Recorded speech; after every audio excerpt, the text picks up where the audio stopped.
Hallelujah. Yan, I'm sure we're all excited to worship God. Kung excited, sige, tatayo na tayong lahat. Yan. Sinong excited dito? Taas natin yung kamay natin para kay Lord. Hallelujah. Come on. It's about time for you now to increase your faith through worshiping God. Come on. Sige, palakpakan natin si Lord. Come on. Come on, church. Hallelujah. Yes, hallelujah. Yes, Jesus. Come on, church.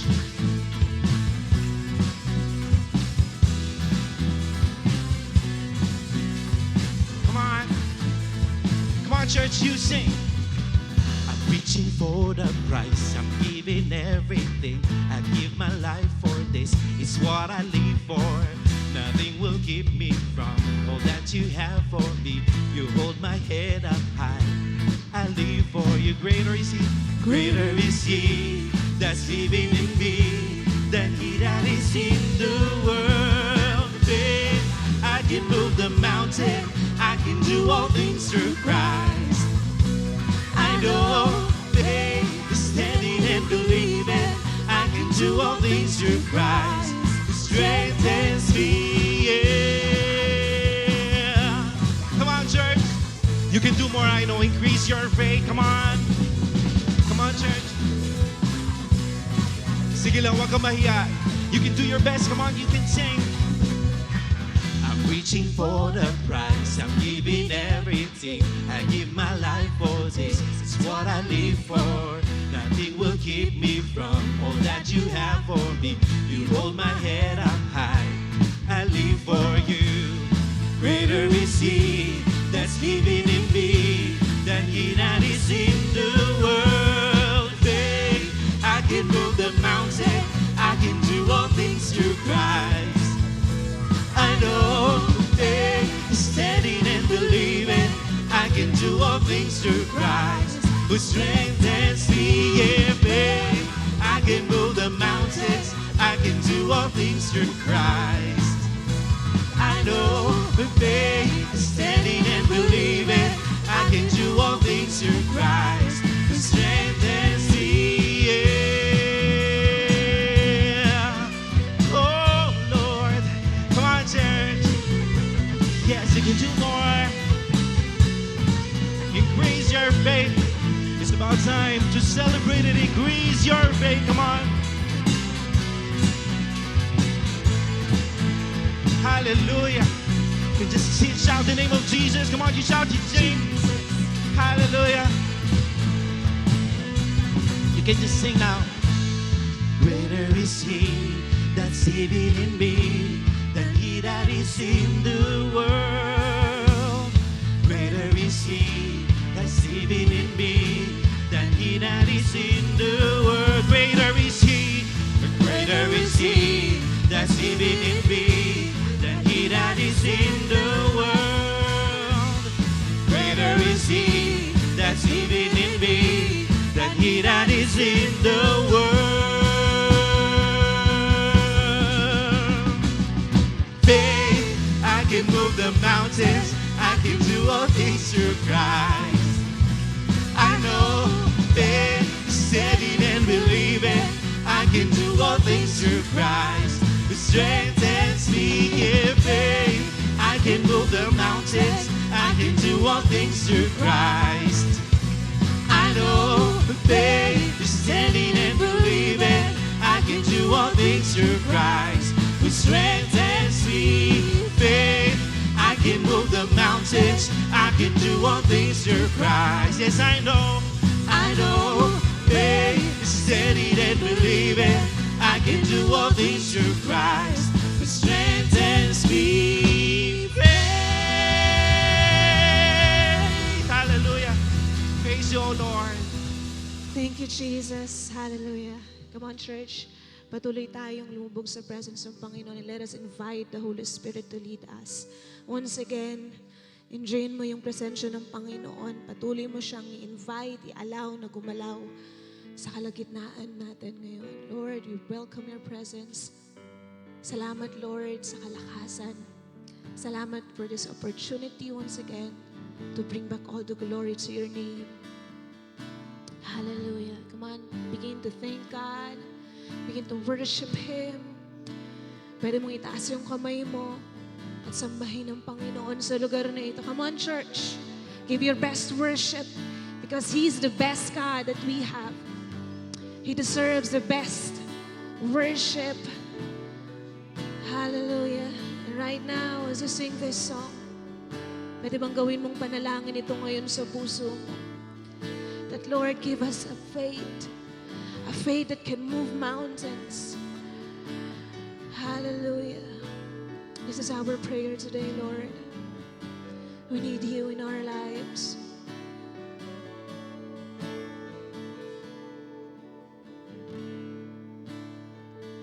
I need You to soften my heart and break me apart. I need You to open my eyes and see that You're shaping my life. All I am, I surrender. Give me faith to trust what You say, that You're good and Your love is great. I'm broken inside. I give You my life. Once again, I need You, Lord. I need You to soften my heart and break me apart. I need You to pierce through the dark and cleanse every part of me. All I am, I surrender. All I am is surrender, Lord. I surrender. Give me faith to trust what You say, that You're good and Your love is great. I'm broken inside. I give You my life. Oh, give me faith, Lord. Give me faith to trust what You say, that You're good and Your love is great. I'm broken inside. I give You my life. Oh, I may be weak, I may be weak, but Your Spirit, Your Spirit strong in oh, it is me. strong in My flesh us. may fail. Oh, we may fail, but You will My never God, will. You I never may be will. weak, I may be weak, but Your Spirit strong in me. My flesh may fail, but my God, You never will. I may be weak, but Your Spirit strong in me. My flesh may fail, but my God, You never will. Give me faith to trust what You say, that You're good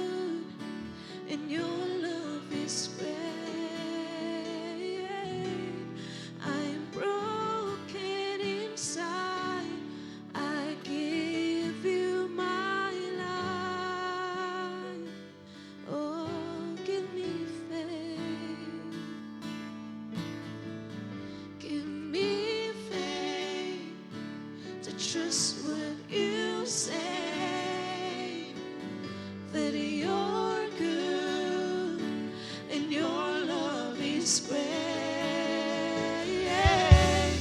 I'm broken inside, I give you my life. Oh, give me faith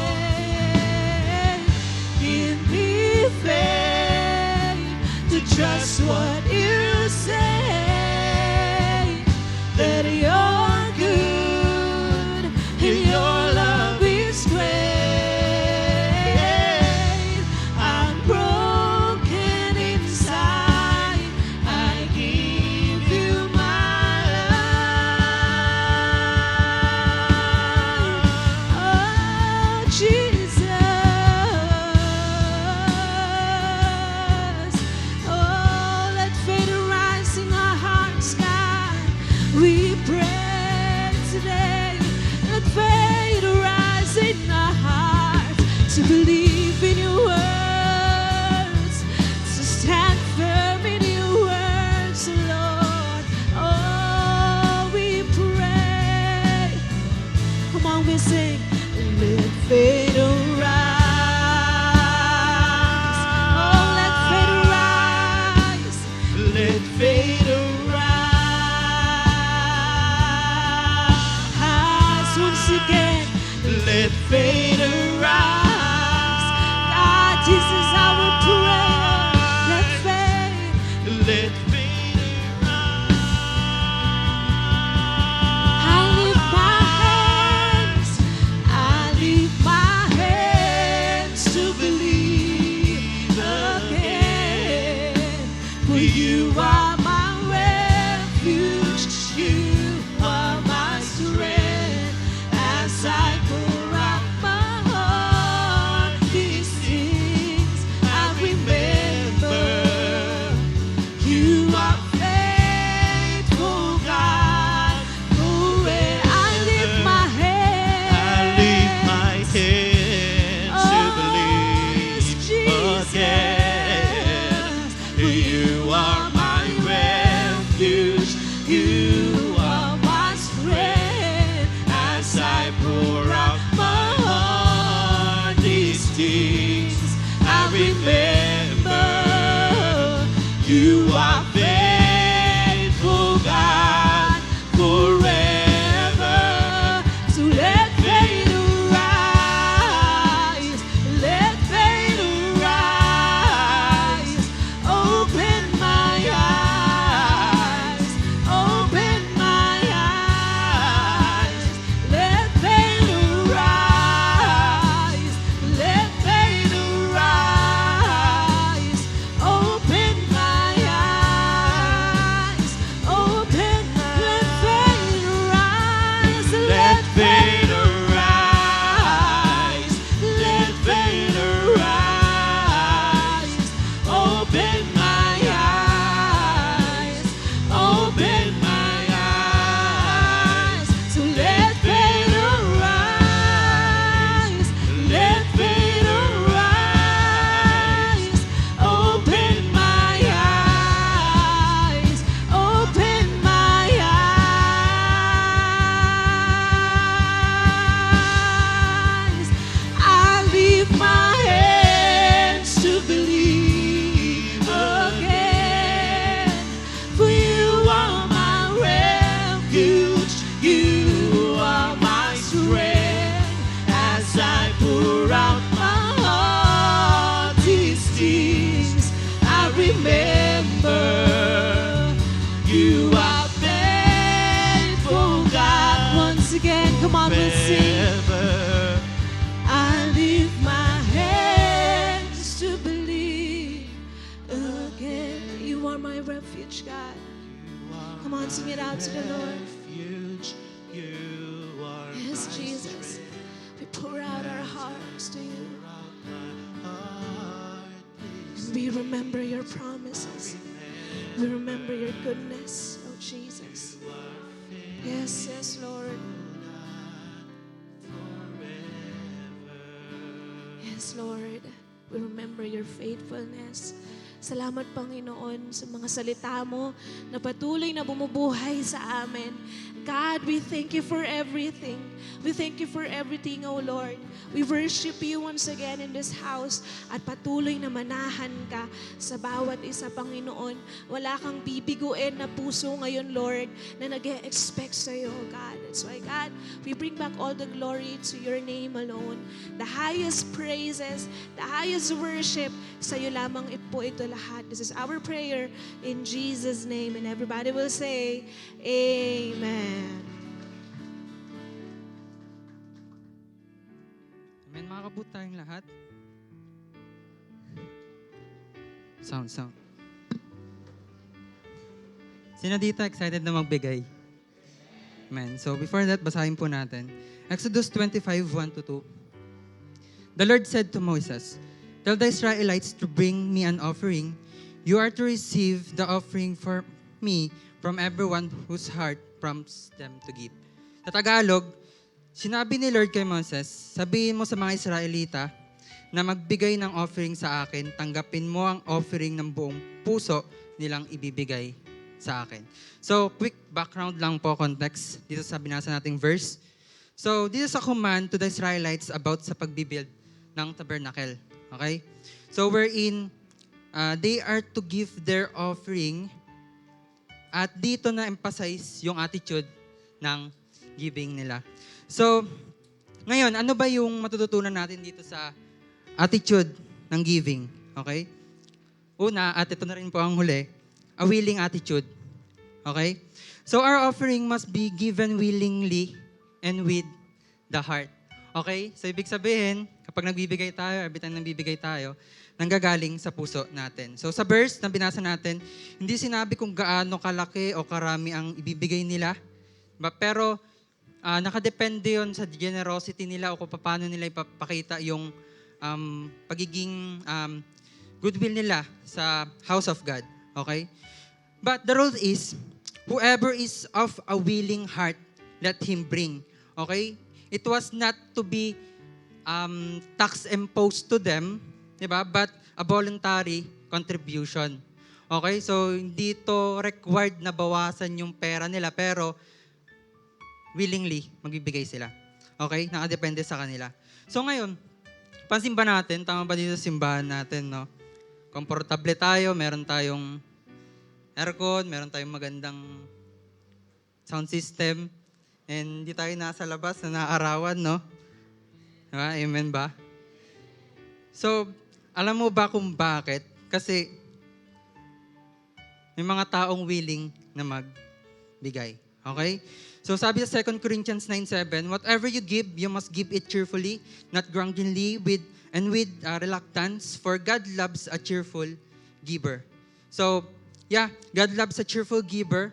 And alam mo ba, mas napiplease si Lord sa mga taong willing magbigay sa Kanya. Okay? So, ngayon, hindi tayo magbibigay ng, may nakasimangot tayo, yung tipong masama yung loob natin sa pagbibigay natin pagbabalik natin ng tithes and offering natin. Okay? Bagkus ibibigay natin yung tithes and offering natin willingly. Okay? At masaya ang puso. So ngayon, tandaan natin na a giving attitude is more important than the amount given. Okay?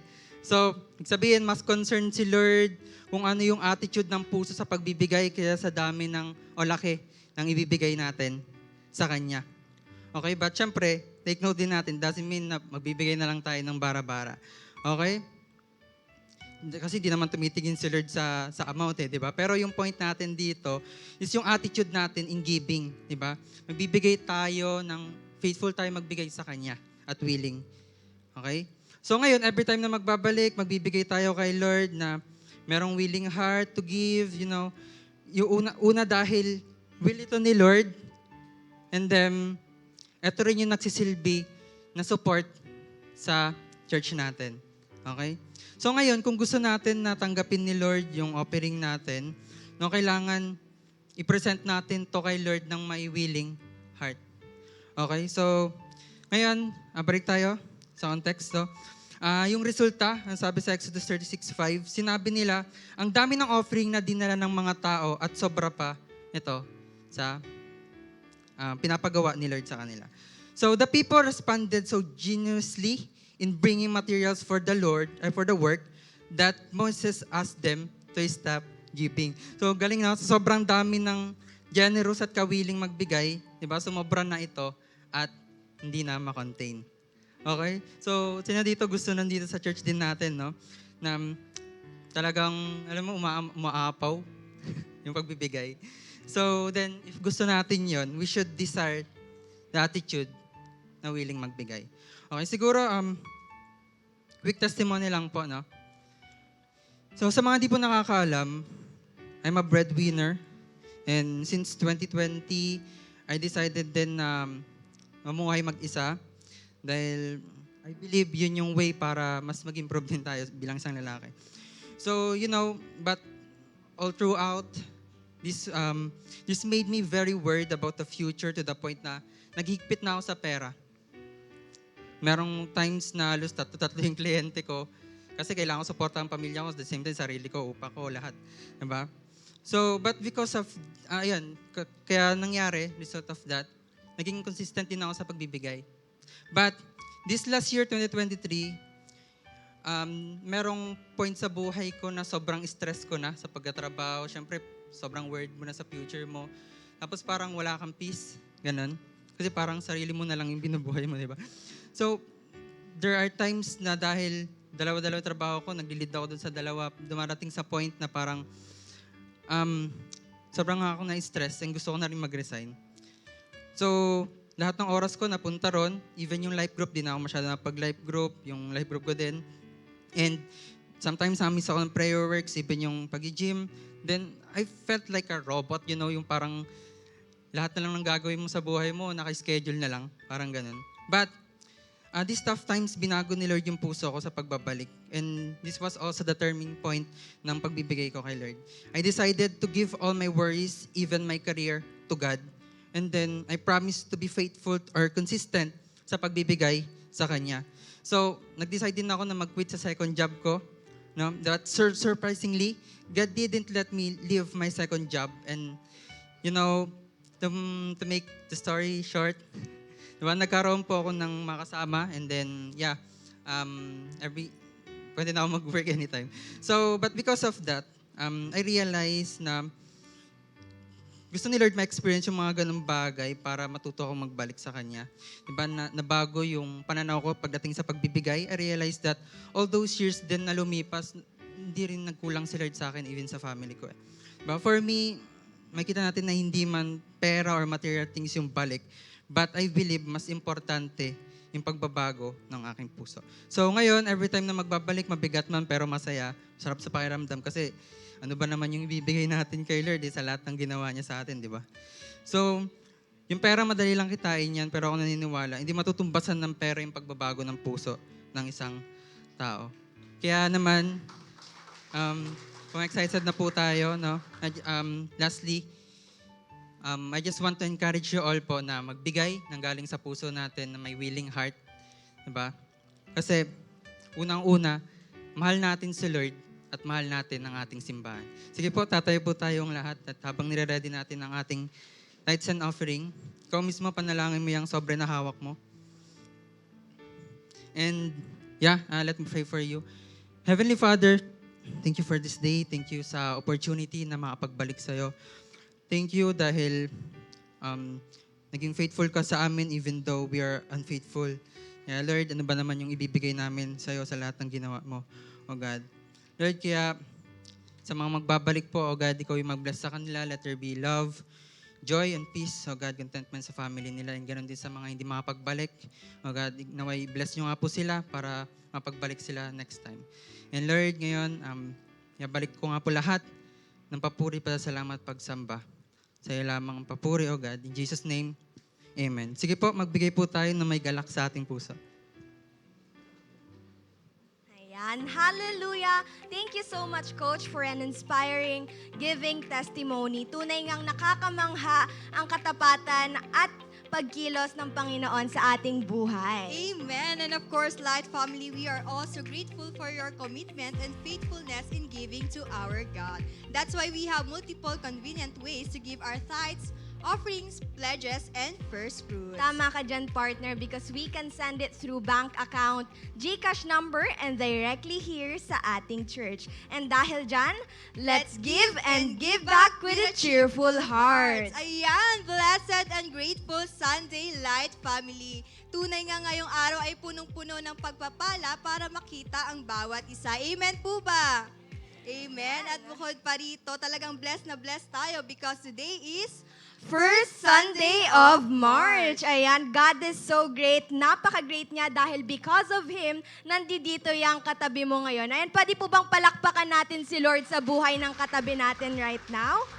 Ayan, hallelujah. To every one of us here, we hope that we really learn the depth of love noong nakaraang buwan at tunay ngang mai-apply natin ito forever, hindi lang noong love month, right partner? Tama ka dyan, partner. That's why we would love to give a heartfelt greeting to everyone. And that extends as well to all of our first-timers. Whether you are joining us from your home, work, or here with us in person, we are grateful to have you as part of our family. Yes, tama ka dyan, partner. And syempre, hindi po natin makakalimutan ang ating online community. Ayan po, we are blessed to celebrate this Sunday with you. That's why if this is your first time worshiping with us and you want to be part of our growing family, I welcome po kayo. And you can type the word connect sa ating comment section, and after po ng ating celebration ay may magme-message po sa inyo. And to our first-timers on site, we want to give you a warm welcome. Ayan, tayo po yung mga first-timers natin at palakpakan po natin sila. Ayan, praise God, Amen. hallelujah. Masaya po kaming makasama kayo and we hope today's experience will be the start of a meaningful journey with us. Yes, kaya naman po, feel free to connect with us after po ng ating celebration,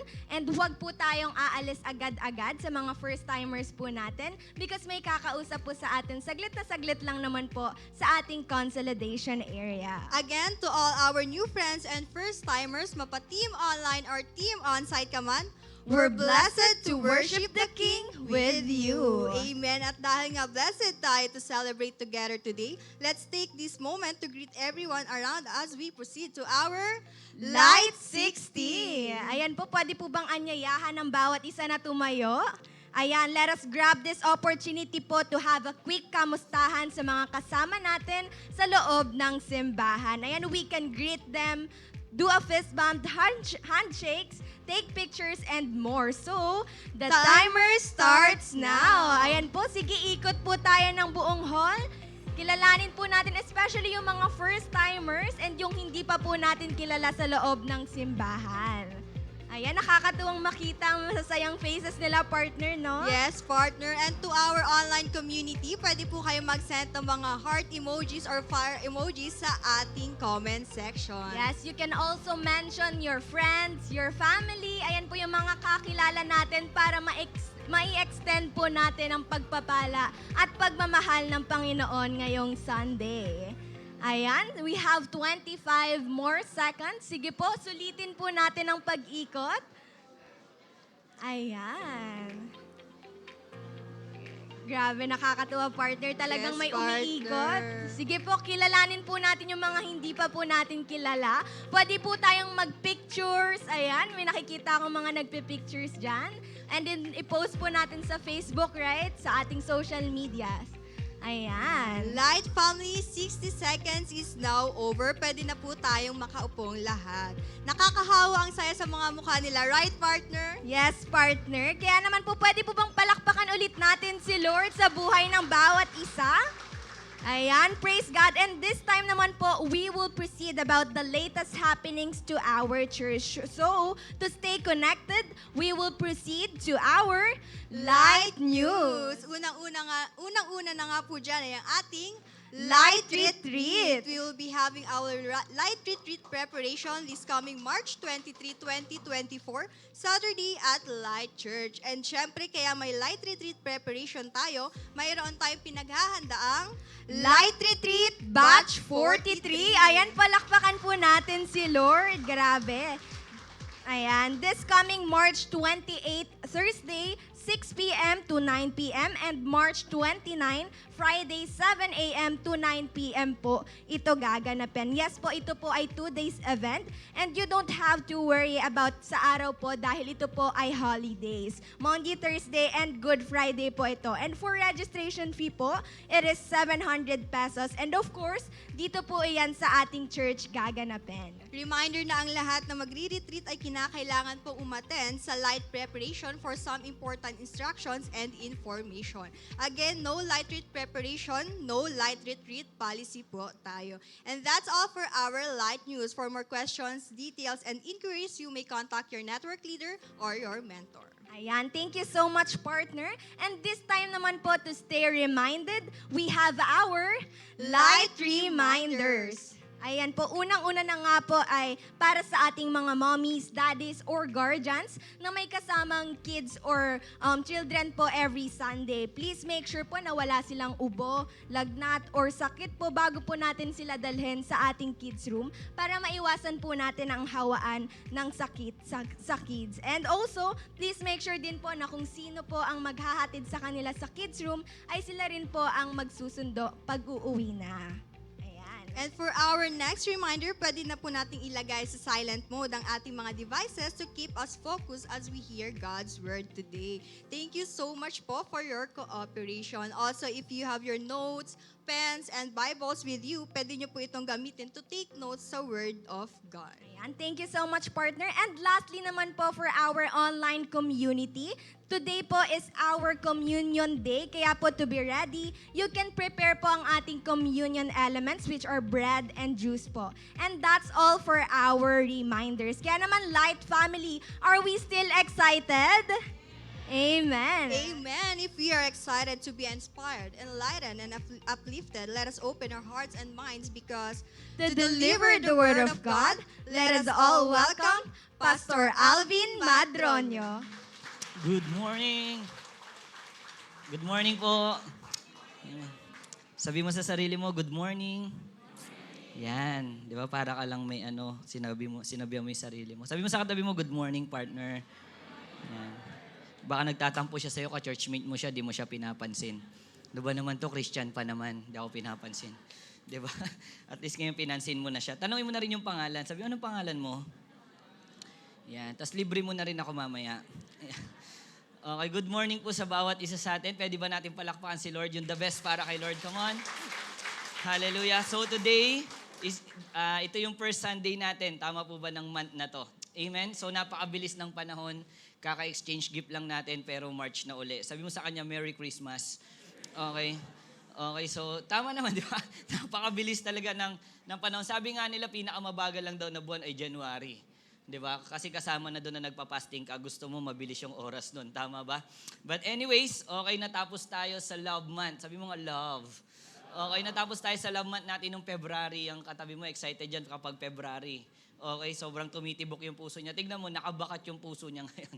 Okay, tama po ba? So natapos tayo sa Love Month at tinuruan talaga tayo ni Lord na magmahal. Amen ba? Amen? Sino dito tinuruan ni Lord magmahal? Pumalakpak ng malakas. Come on! Amen? Hallelujah. Okay, so tinuruan tayo magmahal ni Lord despite, di ba? Yung mga despite talaga natin, despite na nare-reject ka, ano pa ba? Despite na nandiyan dyan yung temptation, magiging pure pa din yung love mo. Amen po ba?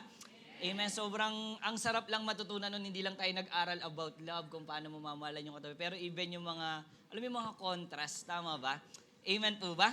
So, at syempre, bago na naman ang pag-uusapan natin ngayong buwan na to. Ganyan naman tayo, excited tayo dyan, tama po ba? And nandito tayo sa ating new na series. Okay? So, dito sa bagong pag-uusapan natin, maglalaro muna po tayo. Amen? Gusto niyo ba maglaro tayo?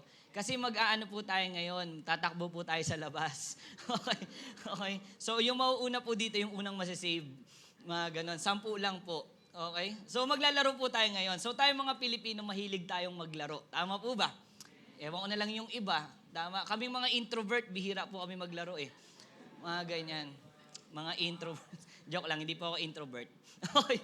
So halata naman, di ba? So mahilig tayo maglaro lalo na kapag nasa party tayo. Tama po ba mga birthday party? Mahilig. Tingnan mo yung katabi mo, mahilig yan sa premyo. Di ba? hindi lang sa pagkain, sa premyo, mahilig din yan. Okay, mahilig tayo maglaro ng ano, di ba, ng trip to Jerusalem. Di ba? Ewan ko nga ba nasa Pilipinas tayo, pero ba trip to Jerusalem yung tawag doon? Okay, so mahilig tayo maglaro. Ano pa po may mga mahilig tayo? Pahabaan ng birthday, sino dito gusto mag-example? Bibigyan ko ng 1,000 yung makaka 5 minutes. Kel, kaya nyo yun, Kel? Okay? Di ba mahilig tayo, happy birthday? Ganun tayo, di ba? Okay? Sabi mo sa katabi mo, happy birthday. Yan, nagising na siya. Okay? So, syempre, at hindi mawawala sa atin yung game na Bring Me. Yan. Alam nyo ba yon? Bago yun, di ba? Actually, kaka-research ko. Okay. Yung laro natin na Bring Me. Okay, alam nyo ba yun? Yung iba, kayo kasali kayo dito, ha? Alam nyo po ba yun, yung laro na Bring Me? Alam nyo po yun? Say amen nga po. Yan. So, pero may gagawin tayo sa larong to. Ang gagawin natin ay Give Me. Okay, give me. Hindi, joke lang. Okay. So, Give Me, okay? So, ngayon po maglalaro tayo ng Give Me. Tatawag po ako ng person dito. Okay, tatawag ako na magpapagive. Dadalhin niyo po dito yung tao, tapos may prize po kayo kapag nagdala kayo dito. Okay, so, excited po ba kayo? Ayan, okay Parang hindi naman kayo excited eh. Okay? So mamaya pag-uwi ninyo, grabe, nanalo ako ng prize. Ano yung lesson? Basta nanalo akong prize. Ganun lang, you know? So maglalaro tayo ngayon. Okay, umpisahan ko po. Excited po ba tayo? Okay, dadalhin nyo po dito sa harap Maganda, madala nyo po talaga dito sa harap. Okay? So sige. Unang-una, give me a person na single. Yan, bilis. Sa inyo. Kailangan nabully niyo ako. Ito na. Nanalo na po siya. Okay, ito na po. Nanalo na po siya. Okay. Sige po. Single ka pa? Opo. Nag-true love ways ka? Okay. So, sino yung nagdala dito? Siya, yan. Sige, yan. Haghati na lang kayo, ha? Yan, okay. So, gusto niyo pa? More. Yan, 100 kasi ito kaya alas 8 na ng gabi, di pa tayo tapos. Okay, pangalawa, give me a person na single, kailangan single pero jowang-jowa na. Dinala niya yung sarili niya, sino life group leader nito? Jowang-jowa na daw. Hey. Tapos ang malupit, siya nagdala sa sarili niya. Mag-usap na lang tayo mamaya. Bibigyan na lang kita ng pamasahe. Sige, bigyan natin to. Okay? Ayan, okay. Okay, next. Last na. Okay, excited pa po ba kayo? Okay, ito. Give me a person, ganda to, na kilala mo na hindi niya kayang hindi magsalita. Yan, bilis. Hindi niya kayang hindi magsalita. Ayan na, nagkakalabasan na dito. Ito na. May nanalo na. Ito. Ba't parang ang tahimik mo naman? Kala ko ba hindi mo kayang Hindi po, kababata ko po ito sa lugar namin sa Amapol. Ayan, sige po. Thank you. Ayan, okay. Pwede ba natin palakpakan si Lord? Amen? So, naglaro tayo ng Bring Me or ng Give Me. Sabi mo nga, Give Me. Okay? So, kasi alam nyo po, this month, may ibibigay sa atin na need talaga natin. Okay, kaya tayo naglaro ng Give Me kasi meron tayong marireceive or may ibibigay sa atin na need talaga natin. Okay, hindi lang yung premyo Okay, pero may ibibigay sa atin na need talaga natin. At yung ibibigay po sa atin, yun yung magbibigay ng pagbabago sa buhay natin.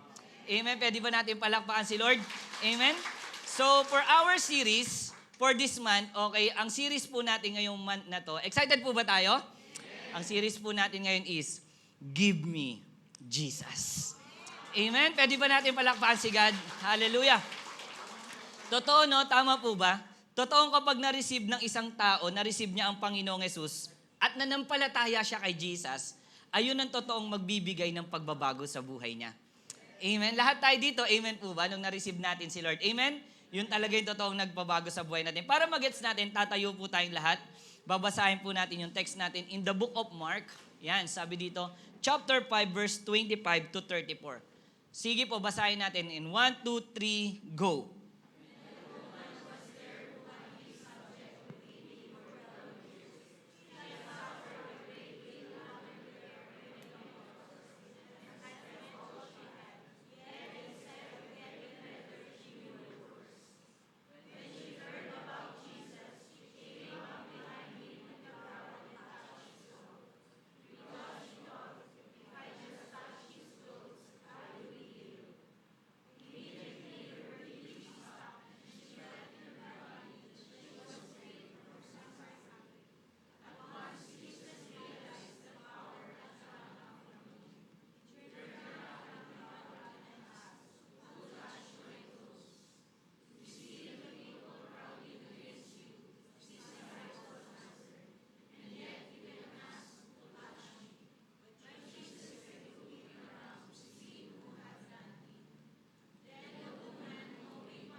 So ito yung nagpagaling si Lord ng babaeng dinudugo. Amen po ba?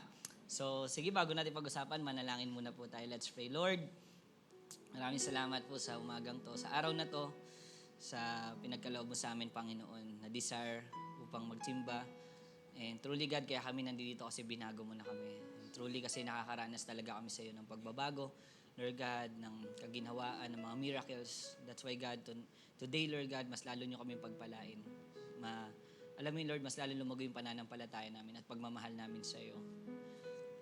And I pray, Lord, patuloy kang mangusap sa amin, Panginoon. Mag-penetrate yung word mo sa amin na kung saan, Lord God, ito yung magiging kalakasan namin. Pwede ngayon, baka meron dito may pinagdadaanan, pero maging kalakasan niya yung salita mo, Panginoon. God, and also, baka hindi namin alam someday, maalala namin to, oo nga pala, Lord, may word ka pala na ganito. And truly, God, yung salita mo talagang strength namin, na talagang, alam mo yung kailangan namin baunin at marinig palagi. That's why, God, today, hayaan mo, Lord God, na ma-receive namin to ng buong buo.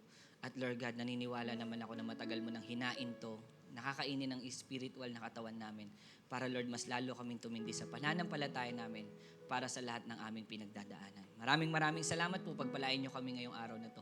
Ito po aming dalangin sa pangalan ni Jesus. Amen. Pwede ba natin palakpakan si Lord? Come on. Amen. So sige, makakaupo po tayo. Yan, okay. So ito yung time na, alam niyo po, this chapter po, okay, Mark 5, ito yung time na katatapos lang palayain ni Jesus ang isang lalaki na sinasapian. Okay, ng libu-libong demonyo na nasa loob ng kanyang katawan. Sabihin, katatapos niya lang palayain yun, no? Yung may legion. And after palayain ni Jesus yung may libu-libong demonyo sa katawan niya, umalis na siya sa lugar na yon at sumakay ng bangka si Jesus. And that time, alam niyo po, that time kasi sikat na talaga si Jesus. Yan sikat na si Jesus at kahit saan man siya maparoon, ay dinudumog na talaga siya ng tao. Ibig sabihin, pagtas siya magpagaling sa ganito, sasakay siya ng bangka, or pagtas siya magpagaling, kada punta niya sa isang lugar, dinudumog na talaga siya ng tao. Nakukuha ninyo? Kaya nga, tignan nyo, kaya nga sa pagsisimula ng istorya na to, okay, ito kaagad yung bungad. Tignan nyo po, sabi sa verse 21, Mark 5:21. Si Jesus ay sumakay ng bangka, okay, sabi diyan, meron ba Tagalog? Sabi, he said to her daughter, hindi yan yun eh. Okay, sabi, si Jesus sumakay ng bangka at bumalik sa kabilang ibayo. Nasa baybayin pa lamang siya ng lawa at dinudumog na siya ng napakaraming tao. Nakukuha ninyo? Di ba? After niya magpagaling, daming tao, pagpunta niya sa kabilang lugar, dinudumog na rin siya ng napakaraming tao. Nakukuha natin because sikat na talaga ang Panginoong Jesus. Kaya ngayon, dito sa pag-uusapan natin na babaeng dinudugo for 12 years, nung nalaman niya na si Jesus, kasi sikat si Jesus eh, nung nalaman niya si Jesus pupunta sa lugar nila, siguro may mga tarpaulin na, mga ganun, di ba ganun yung uso ngayon, nakukuha ninyo? Napupunta na si Jesus sa lugar nila, hindi niya na pinalagpas yung pagkakataon. Grabe pupunta si Jesus, hindi niya na pinalagpas yung pagkakataon. Kasi nga sa sobrang sikat ni Jesus, balitang-balita na kung ano yung ginagawa ng Panginoong Jesus at marami ng miracle at marami na siyang napapagaling. Nakukuha ninyo, may sakit siya. Teka lang, di ko na ito papalagpasin, pupunta na dito yung Panginoong Jesus or si Jesus. Nakukuha ninyo? At dito sa istorya na to, kung titignan natin, alam niyo po pag binasa niyo yung istorya, kung titignan natin, sumingit lang talaga yung babae. Dahil si Jesus, meron talaga siyang appointment. Okay, hindi niya appointment yung babae. Nakuha ninyo, hindi niya na pinalagpas, pero kung tutusin, sumingit lang talaga siya. Tignan mo yung katabi mo. Mahilig ba yan sumingit? Okay? So tignan niyo, sabi dito sa verse 22 and 23, naroon din ang isang tagapamahala ng sinagoga na ang pangalan niya ay Jairo. So pagkakita kay Jesus, siya'y lumuhod sa paanan nito at nagmakaawa. Nag-aagaw buhay po ang anak kong dalagita. Maawa po kayo. Sumama po kayo sa akin at ipatong ninyo sa kanya ang inyong kamay upang siya'y gumaling at mabuhay. So makikita mo, di ba? Makikita mo kung gaano nakasikat si Jesus. Bakit? Kasi si Jesus na ang hinahanap ng tao. Di ba pagkalapag pa lang, punta po kayo sa bahay namin. Siya na yung hinahanap ng tao para, ito sa kagalingan ng kanilang mga mahal sa buhay. Nakukuha natin? So ngayon, kaya si Jesus, nung inaano siya ni Jairo, naglalakad siya, okay, si Jairo talaga yung appointment niya, yung anak ni Jairo. Pero ang nakakamangha dito sa babae, kahit hindi siya yung appointment, okay, kahit alam niyang pwedeng dadaan lang si Jesus sa kanila, okay, kahit sisingit lang siya, kahit hindi siya kilala. Hindi kasi siya kilala eh. Okay? Pero ito ang pinakamalapit sa babae, hindi niya pinalagpas yung sitwasyon na yun. Galing, no? Hindi siya yung appointment, hindi siya kilala, pero di niya pinalagpas yung sitwasyon na yun. Dahil alam niya na sa tagal ng paghihirap niya, for 12 years na dinudugo, for 12 years na, baka may bumato sa akin dito eh, for 12 years na moody, ay, hindi ikaw yun. Okay. For 12 years na moody. Amen po ba? Amen po ba? Wala, mga babae nag-amen. Tama po ba? Okay, for 12 years na kung saan-saan naganap ng hope at kung saan-saan siya nagtiwala. Siyempre, 12 years yun, di ba? This time, tinuon niya na yung faith niya sa totoong magpapagaling sa kanya at walang iba kundi si Jesus. Amen? So, tinuon niya yung faith niya kung saan na talaga siya gagaling. Doon niya na tinuon yung pananampalataya niya, yung faith na meron siya. Amen po ba?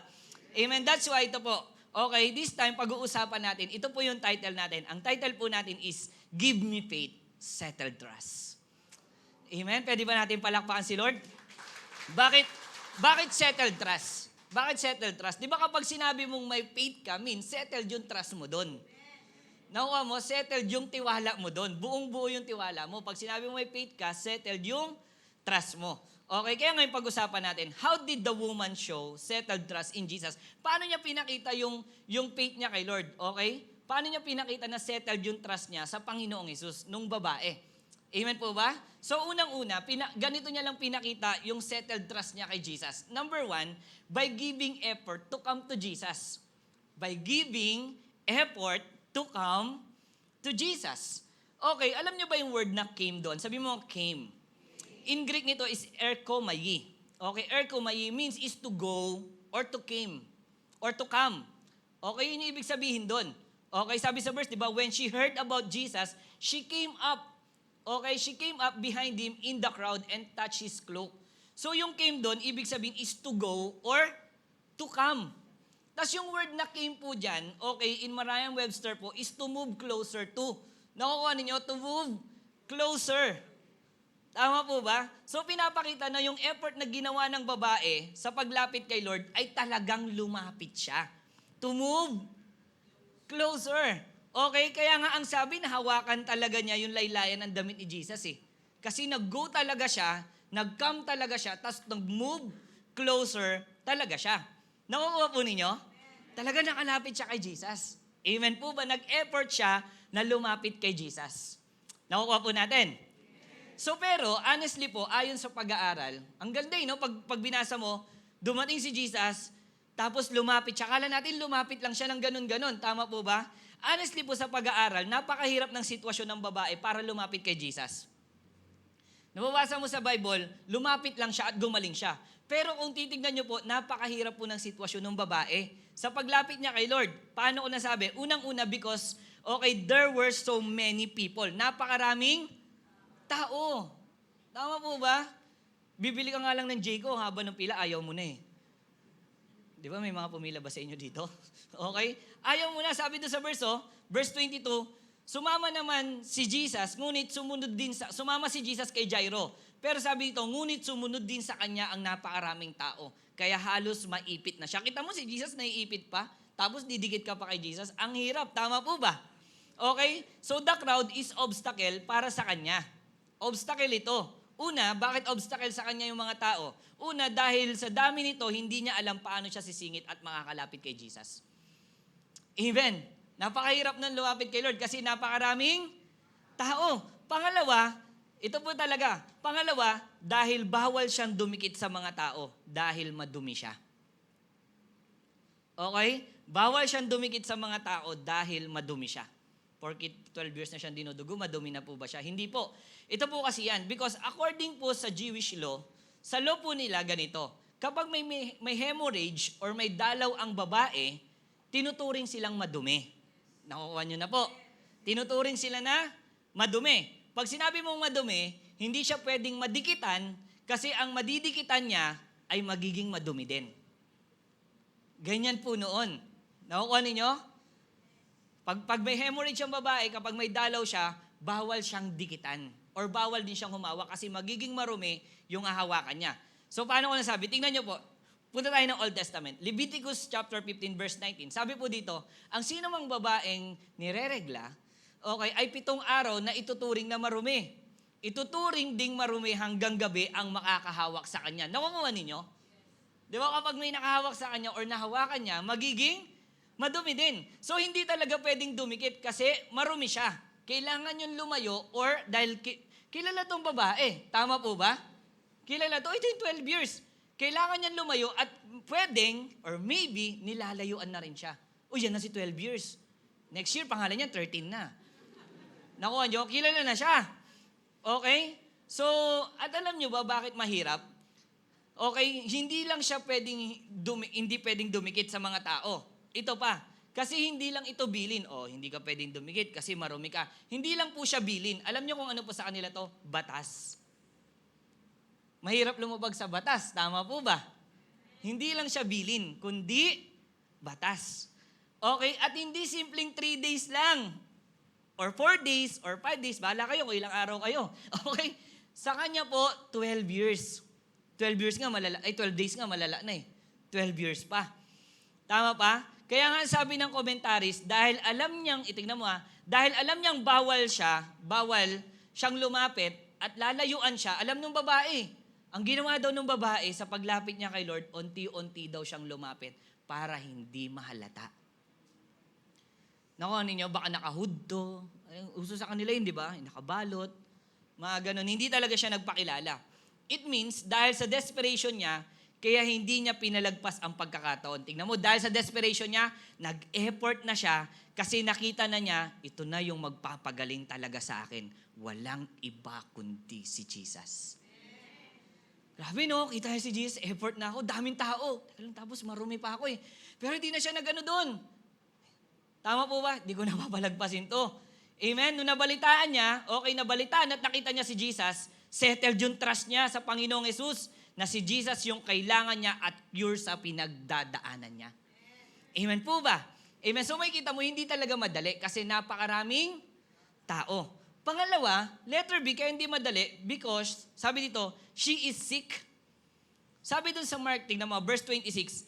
Sabi dito, tingnan niyo, basahin natin. Sabi dito, hirap na siya sa sakit na yon. Tignan mo, hirap na siya sa sakit na yon. At marami ng doktor ang sumuri sa kanya. Naubos na ang kanyang ari-arian sa pagpapagamot, ngunit hindi pa rin siya gumagaling. Sa halip, lalo pang lumalala ang kanyang karamdaman. So, at dahil may sakit siya, mahina na din yung katawan niya. Sabi doon, hirap na siya. Tama po ba? Amen? So tandaan natin, may sakit na siya. Tapos, may sakit siya. Sabi doon, hirap na siya. Maybe, hinang-hina na tong babae na to. Tapos crowd pa yung susuungin mo. Nakuha natin, pwede siguro susuong ka sa crowd na hindi gumagalaw eh. Yun, gumagalaw pa. Nagigets niyo po yung point? Kaya maybe, ang hirap talaga, obstacle talaga sa kanya.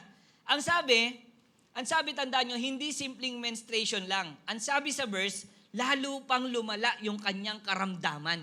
Kaya napakahirap po, kung susumayin nyo, ang hirap ng sitwasyon ng babae para lumapit talaga kay Jesus. Kasi lalo pang lumala yung karamdaman niya. Nakuha natin? Okay? Tandaan nyo po sabi nga, yung babae daw na merong menstruation, nangihina yan. Tama po ba? Yung iba, sumasakit yung ulo. Ba't lalaki yung nag-amen? Amen daw, sabi. Amen. Meron kayo. Tama, mensin, di ba? Menstruation. Pag babae, womenstruation. Nakuha nyo? Kaya pala lalaki, sorry, ibahin ko na lang, womenstruation na lang. Okay? Sabi nila, ang babae daw, may mga babae, kapag nagkakaroon, hindi daw makabangon. May mga malalakas, pero may mga hindi nakakapasok sa trabaho. May mga ganon. Amen po ba? O, lalaki na naman. O, joke lang. Okay, kukuha ninyo. Sabi nila, meron daw mga masasakit yung ulo, okay? Okay, nagkakaroon. Pero itong babae na to, hindi lang siya may menstruation. Kasi sabi doon, lumala na. Tama po ba? Okay, at kung yung babaeng may menstruation, 3 days lang, sobrang hirap na. Sobrang hirap na talaga. May asawa na ako ngayon. Tapos, yung pamilya ko noon, 3 babae, 2 kapatid kong babae, tas nanay ko. Nakuha nyo, kaya kapag iba-iba yung week na nagkaroon sila, 1 linggo lang ako payapa. Nakuha ninyo yun? Amen ba? Amen daw, sabi ng mga nanay. Di ba? So, ibig sabihin ito, hindi 3 days lang, 12 years. Ang hirap, amen? Alam nyo, hindi na nga modest o sister with wings ang gamit niya eh. EQ na. Nakuha ninyo? EQ na gamit nito. Nakuha natin, sobrang lala na. Amen po ba? So alam nyo po, nakaka-amaze lang, alam nyo po, napakaraming nawala sa babae. Simula naranasan niya to. Simula nagkaroon siya nung sakit na to. Okay, hindi naman sakit eh, pero siguro naging sakit kasi 12 years. Okay? So maraming nawala sa babae na to. Kaya naging desperate siya at nag-effort siya upang maibalik sa kanya yung nawala sa kanya. Amen po ba? Okay? So ngayon pag-usapan natin, ano ba yung mga nawala sa babae? Simula nung nagkaroon siya ng hemorrhage or nung nagkaroon siya ng dalaw. Okay? Actually, sa kanya hindi dalaw eh, tumira. Tama po ba? Sa akin, ano yung sa'yo? Tumira. Resident. Mga ganun, di ba? Okay? Di ba sa inyo dalaw lang, di ba? Nakuha nyo? Yan, okay. May mga bago na kayo, di ba? Amen po ba? Okay? So ano yung nawala sa kanya nung may tumira sa kanya? Okay. Unang-unang nawala sa kanya, okay. Number 1, nawala sa kanya, affection. Okay? Dahil bawal siyang dikitan, hindi na siya nakaramdam ng affection. Tama po ba? Siyempre, hindi ka pwedeng dikitan eh. Tama po ba? Naramdaman niya for 12 years na walang yumayakap sa kanya. Sad, no? Tama po ba? So, she feel outcast sa family, sa friends, and sa society. Wala man lang yumayakap sa kanya. Nakukuha natin, sobrang hirap po ba nun? Wala man lang, kahit tayo nga malalaki, hindi man tayo mahilig yumakap. Pre, di ba, malaking bagay na sa atin yan, tama po ba? Sa mga babae, mahilig talaga sila yumakap. Tama po ba? So, ibig sabihin, for 12 years, walang yumayakap sa kanya. Nawala yung affection. Alam nyo po, alam nyo po, napakahalaga ng affection sa tao. Yung yakap, pakinggan nyo, napakahalaga ng affection sa tao. Kasi may health benefits ito sa tao.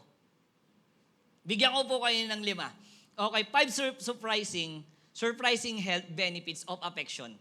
Unang-una po, boost your love hormones. Nabuboost daw yung love hormones natin. So sabi, ang physical affection daw and touch, ang physical affection or yung touch daw under your skin ay nagpo-produce daw to ng hormones called oxytocin. O, ibig sabihin, nagpo-produce siya ng hormones na oxytocin. Okay? Hindi po amoxicillin ha. Oxytocin po. Nakuha po ninyo? Okay? Nagpo-produce siya ng hormones natin na oxytocin. Ang oxytocin po kasi, yung hormones natin na oxytocin, also known as the love hormones. Ano uli oxytocin? The love hormones. Okay? So ngayon, nagpo-produce ng oxytocin kapag may yakap, may affection. Ibig sabihin, nagbo-boost yung love hormones. At dahil wala ito sa kanya, so she felt unloved. Nakuha ninyo? Walang nagbo-boost na ng love hormones niya. Bakit? Kasi nga wala naman siyang affection. Nakuha natin, baka hindi natin alam, bugnutin na to. Kaya tignan mo yung katabi mo. Pag bugnutin niya, baka wala na yumayakap sa kanya. Yung mga may asawa dyan, yakapin ninyo yung asawa nyo palagi. Nakukuha natin. Ang ganda po ba? Amen? So yun yung 5. Isa yun, affection. Ano daw? Boost your love hormones. Nagbo-boost yung oxytocin natin. Amen? So pangalawa, sabi dito na benefits is reduce stress hormones. So, ibig sabihin, bumababa yung stress hormones. Kapag nag-i-increase daw ang physical affection, kapag may mga yumayakap, nagtatouch daw sa kanya palagi, okay? Okay, so bumababa daw yung cortisol or stress hormones. Yung cortisol po kasi natin ay stress hormones ng tao. Pero kapag may yumayakap sa'yo, okay, bumababa daw yung cortisol na yon. Bakit sa akin tumaas yung cortisol ko? Ano bang touch ginawa sa'yo? Sinampal ako. Kaya pala eh. Okay, kakataas nga naman yon. Sabi kasi ni Pastor, touch lang daw eh. Okay, so hindi po ganun ha. Mamaya, sinuntok kasi ako, hindi po ganun. Okay, so physical affection, tandaan nyo po, ang physical affection, ang pagyaka, pag-touch sa mga may asawa o kaya or may partner holding hands can actually decrease the negative effects of stressful situation. Nakuha natin, nakakababa po pala ng stress. Kaya siguro sobrang stress na ng babae talaga na to. Nakukuha nyo, bakit? Wala na yumayakap sa kanya eh. Amen po ba? Sabi pa dito, ito maganda to. Letter C. Basahin niyo po. Ano sabi diyan? Letter C, palagay ako. Lowers your blood pressure. Nakakababa pala ng dugo. Ang pagyakap ay nakakataas daw ng oxytocin level. Pero na nagbibigay naman sa tao na mag-lower ang blood pressure niya. Yan. Hindi lang amlodipine. Sa kalosartan. Yakap din. Yakapsul. Mga ganun, di ba? Nakuha ninyo? Amen. Sa mga may asawa, di ba? Kispirin din. Di ba? Touch yun eh. Amen? Kaya nga, kapag ang tao high blood, baka wala nang yumayakap dyan. Sa mga single dyan, magtigil kayo. Ma-high blood kayo, bahala kayo. Di, joke lang. Okay, nakaka-lower daw ng blood pressure. Magpayakap ka sa nanay mo. Okay, tama po ba? Okay? So sabi dito, improve your good mood. Ay po, piyok pa ako Okay? Improve your good mood. Ang affection daw ay nagbibigay sa tao na nagiging maayos daw ang mood niya. Amen? Grabe, no? Sabi pa dito, panglima, boost your immune system. Kaya nakakagising to. Tignan mo yung katabi mo, baka tulog na siya. Okay. Sabi dito, boost your immune system. Sabi in research na ang affection ay nakakapag-reduce sa tao na ma-stress. Di ba sabi natin kanina? Pero kapag nare-reduce yung stress, okay, hindi rin siya nagkakasakit. Nabuboost yung immune system niya. Ang ganda po ba ng affection? Amen? So ito yung 5 na health tips kapag ang tao may affection. At itong 5 ito, okay, ay yung nawala doon sa babae. Amen? Nakuha ninyo? Ang sarap nung may affection. Grabe, gusto ko yan. Okay, pero yun yung nawala sa babae. Dahil sa 12 years na dinudugo siya. Kaya ito po sa atin, sa mga may asawa dyan, yakapin at i-holding hands po ninyo ang asawa ninyo palagi. Amen? Tapos pag in-holding hands mo, ang nakaka-boost daw po ng immune nila, dapat may 20,000 daw. Pagkatingin niya pa lang, actually, hindi pa dumidikit yung balat mo, yung balat pa lang ng pera, bumababa na yung stress nila. Amen ba mga asawa? Yan ang gusto ninyo eh. Ang gusto nilang balat, yung balat ni Ninoy, balat ng agila, mga ganun. Pero yung balat ninyo, ayaw nila. Okay. Tama po ba? O sa mga single dyan, magpayakap muna kayo sa magulang ninyo, ha? Kung may teddy bear ka, yakapin mo muna yung teddy bear mo. Okay? Nakukuha po natin. Amen po ba? Amen? So second na nawala sa kanya, una affection, pangalawa relationship. Bigat nito, nawala sa kanya relationship. Some scholars says, sabi dito, sabi nung ibang scholar, wala siyang asawa. Sabi naman nung ibang scholar, hiniwalayan daw siya ng asawa niya. Okay? Pero wala naman kasing nasabi talaga yung Bible about dito. Pero mukhang sa sitwasyon niya, okay, ay mag-isa lang siya. Sa sitwasyon niya kasi pag binasa mo sa Bible, mag-isa niya lang. So we can imagine na wala talaga nag-aalaga sa kanya. Sa sitwasyon niya, paano ko nasabi? Kasi kung may nag-aalaga sa kanya, may pumigil sa kanya na lumapit. Nakukuha po ninyo? O hindi? Nakuha po ninyo? Kasi kung may nag-aalaga sa kanya, uy, bawal yan. Alam mo naman bawal yan eh. Madudumi yan sila. Nakukuha po natin? Amen po ba? Also maybe, syempre may pamilya naman siya. May magulang siya. Pero baka kahit sa pamilya niya, mga kapatid niya, 12 years na hindi niya na din nakakasama.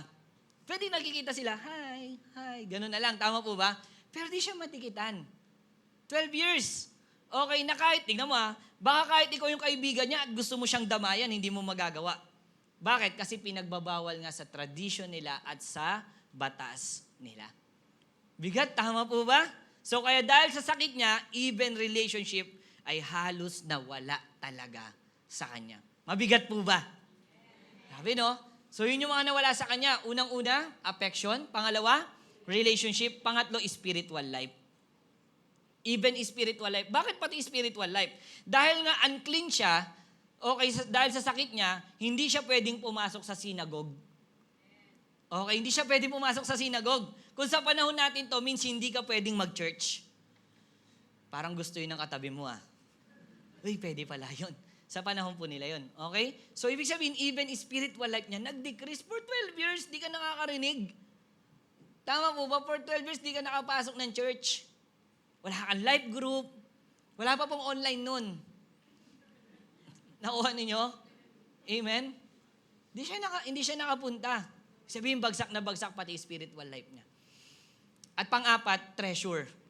Even kayamanan niya. Ang sabi dito, nagpagamot na siya kung kani-kanino. It means gumastos na siya ng maraming beses. Marami na siyang nawalang treasure or money dahil sa pagpapagamot niya at never naman siyang gumaling. Sabihin, makikita mo, maraming nawala sa babae, maraming nawala sa kanya dahil sa sakit na meron siya. Kaya dito natin makikita na bakit ganun na lang mag-effort yung babae nung nakita niya si Jesus. Tama? Bakit ganun na lang siya mag-effort kahit sobrang hinang-hina na niya? Bakit ganun na lang siya mag-effort kahit ang dami-daming tao? Bakit ganun mag-effort yung babae kahit bawal siyang dumikit? Kapag nalaman pa, lalayuan pa siya agad.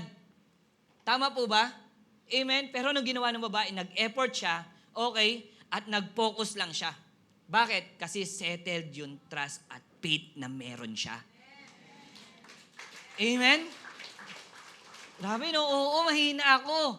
Tama po ba? Oo, hinang-hina ako, daming tao, pero hindi settled na yung trust ko kay Jesus eh. At yung pananampalataya ko. Tandaan niyo po ito. Ganda po nito, basahin natin. Ang settled trust of faith natin sa Panginoong Yesus, ang magbibigay sa atin ng lakas na mag-effort para matanggal tayo sa matagal na nating pinagdadaanan. Amen? Yung settled trust mo kay Lord, yung faith mo, ang magbuboost sa'yo. Kaya ka nag-church. Hindi naman dahil sa kaibigan lang natin, hindi dahil nakasanayan natin, dahil meron tayong faith. Tama po ba? Kaya yung faith mo palagi ang magbuboost sa'yo na mag-effort. Amen po ba? Yung faith mo kay Jesus. Pwede ba natin palakpakan ang Panginoon? Amen? So ngayon, ito ang tanong. Gumaling ba yung babae dahil sa effort niya? Amen, di ba? So ngayon, tuloy natin yung kwento. Pangalawa, how did the woman show her settled trust in Jesus? Paano niya pinakita? Pangalawa, by believing in the power of Jesus. By believing in the power of Jesus. Okay? So sabi doon, sapagkat iniisip niyang, mahipo ko lamang ang kanyang damit, gagaling na ako. Tingnan mo, sabi niya, naisip niya, hindi niya pa nakikita si Jesus, nung nabalitaan pa lang daw niya, sabi niya, mahipo ko lang ang kanyang damit, gagaling na ako. Alam niyo po sa pag-aaral, okay, ang mga laylayan ng damit ng mga Israelites ay may tinatawag po na palawit o kaya tassel. Ayan po, meron po silang palawit, ganyan. Tayo ginagawa natin bracelet, di ba? Sa kanila palawit. Okay, ito ay sadyang pinagawa talaga ng Diyos sa kanila. Tingnan niyo po, sabi po sa Book of Numbers, sa Old Testament, sabihin mo sa mga Israelites na habang panahon silang maglalagay ng palawit. Habang panahon, di ba? Sa laylayan ng kanilang mga damit, susuksukan nila ito ng asul na tali. Ibig sabihin, kaya umabot kay Jesus. Kasi, pinapagawa talaga ng Panginoon. It means, ganyan lang kasimple yung hinawakan ng babae kay Jesus, pero gumaling siya. Nakita ninyo, tassel lang. Di ba? Napakasimple lang, pero gumaling siya. Pero ito yung tanong ko, nakakapagpagaling ba yung damit ni Jesus? Hindi. Tama po ba? No. Amen? Kasi marami naman dumikit kay Jesus eh, na nauna pa sa babae, pero wala namang miracle silang naranasan. Tama po ba? Amen? Yung iba nga, sobrang nakadikit na kay Jesus eh. Kasi sabi sa word, crowd talaga. It means nagsisiksikan na. Tama ba? Pero hindi naman gumaling. Pero ang maganda sa babae, okay, hindi niya man nahawakan si Jesus. Hindi niya man nahawakan si Jesus, kagaya ng iba, pero mas naramdaman siya ni Jesus. Nakuha nyo? Hindi niya man nahawakan si Jesus, kagaya ng iba na nagsisiksikan, pero siya yung naramdaman ni Jesus dahil sa tindi at taas ng kanyang pananampalataya. Yung iba nakasiksik pero di naramdaman ni Lord. Pero siya yung naramdaman ni Lord. Amen ba? Because of settled trust. Tandaan niyo po, ang totoong mas nakakapag-touch sa Diyos ay ang pananampalataya. Amen? Kahit hindi sa balat, kahit hindi sa balat, hawakan si Jesus. Kahit sa dulo lang ng laylayan, mararamdaman ng Panginoon na may humahawak sa Kanya, basta matindi ang pananampalataya ng taong yun. Amen? Lalo na ngayon. Okay? Na kahit nga dulo ng laylayan ni Jesus, wala tayong mahahawakan physically. Amen ba? Pero ito kasi nasa langit na si Lord eh. Pero ayan ang nagagawa ng pananampalataya. Yung faith mo, yun yung faith mo ang makakapag-touch sa Panginoon. Kasi wala naman na tayo mahawakan na laylayan ng damit ni Lord eh. Nasa langit na siya. Ano yun Ang haba. Punta ka doon, nandun yung laylayan ng damit ni Jesus. Wala nang ganun, di ba? Pero paano yun? Anong hahawakan mo? Paano mo siya mahawakan? Sa iyong pananampalataya. Amen? Tandaan natin ito, ang ganda nito. Walang langit o lupa, mararamdaman ng Diyos ang hawak mo depende sa taas ng iyong pananampalataya. Kahit langit pa yan o lupa, kaya mong matouch si Lord. Depende sa iyong pananampalataya. At mapapansin mo dito sa babae, ang tindi ng faith niya kay Jesus. Kasi sabi, kahit laylayan lang ng damit, okay, at laylayan lang nakagaya ng kay Jesus. Okay, laylayan lang ng damit ni Jesus, siya hahawak. Okay, gagaling na siya. Paano ko nasabi? Paano ko nasabi na ang tindi ng faith niya kahit laylayan lang? Ito, marami din namang may damit na sa kanila na may laylayan. Tama po ba? Sabi niya kahit laylayan lang ng damit. Bakit ang taas ng faith ng babae? Uso sa kanila yung ganun damit. Lahat ng damit nila may tassel. Lahat ng damit nila may laylayan na kagaya ng kay Jesus. Pero bakit kay Jesus niya lang ginawa yon? Kasi baka kahit yung kay Peter may laylayan, nakukuha ninyo? Baka kahit yung kay John may laylayan, baka lahat ng tao doon, yung crowd, ganun yung damit, may laylayan, nakukuha po natin. Pero bakit kay Jesus niya lang ginawa? Pagpapakita na ang focus ng faith ng babae ay kay Jesus lang. At alam niyang si Jesus lang ang kailangan niya at wala nang iba. Amen? Amen? Pare-pare silang damit. Tama? Siguro pwede na dito. Di ba? Uy, mas maganda to, luma yung kay Jesus eh. Puro gas-gas na. Sabihin, hindi talaga sa damit. Na kanino? Na kay Jesus. Settled yung trust niya sa Panginoong Jesus. So ngayon, ito tanong. Ano nangyari sa babae after niyang hawakan yung laylayan ng damit ni Jesus? Ano nangyari sa kanya? Tingnan niyo po, pagkahawak niya ng damit, letter A, the bleeding stopped immediately. Grabe, no? Sabi dun sa verse 29, no? Immediately, her bleeding stopped. Malaking impact po yun. Bakit? 12 years eh. Tandaan niyo po, everyday nagigising siya. Baka nga nung pang 7th day niya pa lang. Bakit meron pa rin? Nagki-question na siya. Nung 1 month na, nagki-question na siya. Tama ba? Bakit meron pa rin? Nung 1 year, di ba baka nag-celebrate na siya? Happy anniversary. Di ba ganon? Di ba nakukuha ninyo? Uy, grabe, 11 years na tayo. Hindi ka na lang dalaw. Di ba? Tumira ka na. Nakukuha ninyo? Baka na, pero biglang, immediately, stop. Kaya nga nilagay ng Bible yun eh. Kasi for 12 years na meron siya. Pero sabi nung pagkahawak kay Jesus, immediately her bleeding stop. Ang sabi sa verse, tumigil agad. Sa oras ding yon, gumaling ka agad yung babae. Yung bigat ng 12 years of suffering sa isang iglap na wala. Grabe no, pagkahawak niya lang kay Jesus, nawala agad. Pangalawa, letter B, the healing was received completely. Yung na-receive niyang kagalingan, completely. Hindi po kalahati lang. Hindi 3/4, completely. Sabi sa verse, and she felt in her body. Naramdaman niya sa katawan niya that she was freed from her suffering. Alam niyo po bakit completely? Yung word kasi na felt doon in Greek is ginosko. Ibig sabihin, completely settled. Nakuha ninyo? Ginosko niya na talagang gumaling. Amen? Completely settled. Yun yung word doon kaya nasabi natin na completely talaga siyang gumaling. Hindi gradually, inom ka muna nito, tapos medyo sasakit na lang ulo mo, hanggang mawawala yan, mararamdaman mo na lang medyo masakit katawan. Di ba may mga ganun na doktor? Sa kanya hindi, completely gumaling din siya agad. Sino nakagawa nun? Si Jesus. Amen? Kaya alam niyo po, ito yung kagalingan na naranasan ng babae ay buong buo. Pwede ba natin palakpakan si Lord? Amen? So alam niyo, dito ko natutunan sa kwento na to, na hindi lahat ng lumalapit kay Jesus ay nakakaranas ng miracle o kagalingan. Hindi po lahat ng lumalapit kay Jesus nakakaranas ng miracle or kagalingan.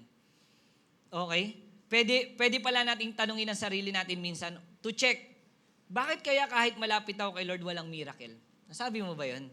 O dito na lang sa church, nagcha-church tayo lahat. Pwede pala natin sabihin yun, no? Bakit siya nakakaramdam siya na lang lagi nagta-testimony, ako hindi? Okay, bakit ako walang miracle? Alam niyo po kung bakit? Tanungin niyo ako bakit? Kasi baka kagaya ng crowd, na nakadikit ka nga kay Jesus, nahahawakan mo nga si Jesus, pero close in physical ka lang, pero baka hindi spiritual.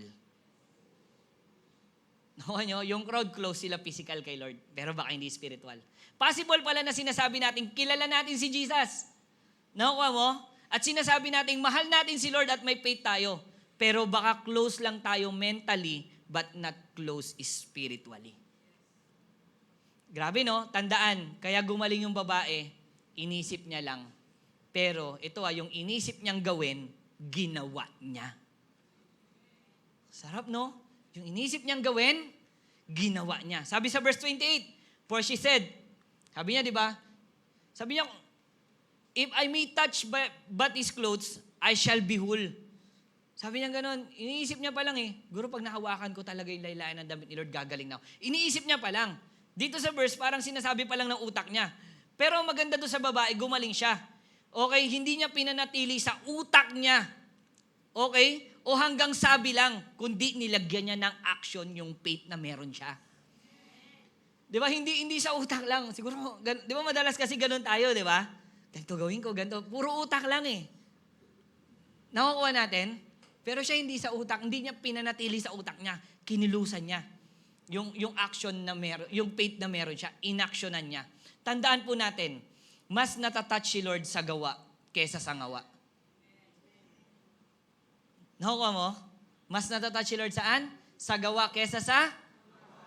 Baka dami nating ngawa no? Pag magsasalita ka sa life group, di ba, pag ganun, ito yung question, ako ganito nagagawin ko, magdi-devotion na talaga ako. Ngayon, natutunan ko talaga na ganito. Alam mo, talaga, tinamaan talaga ako ng preaching Tapos pag tingin mo sa kanya, yung pa rin yung buhay niya.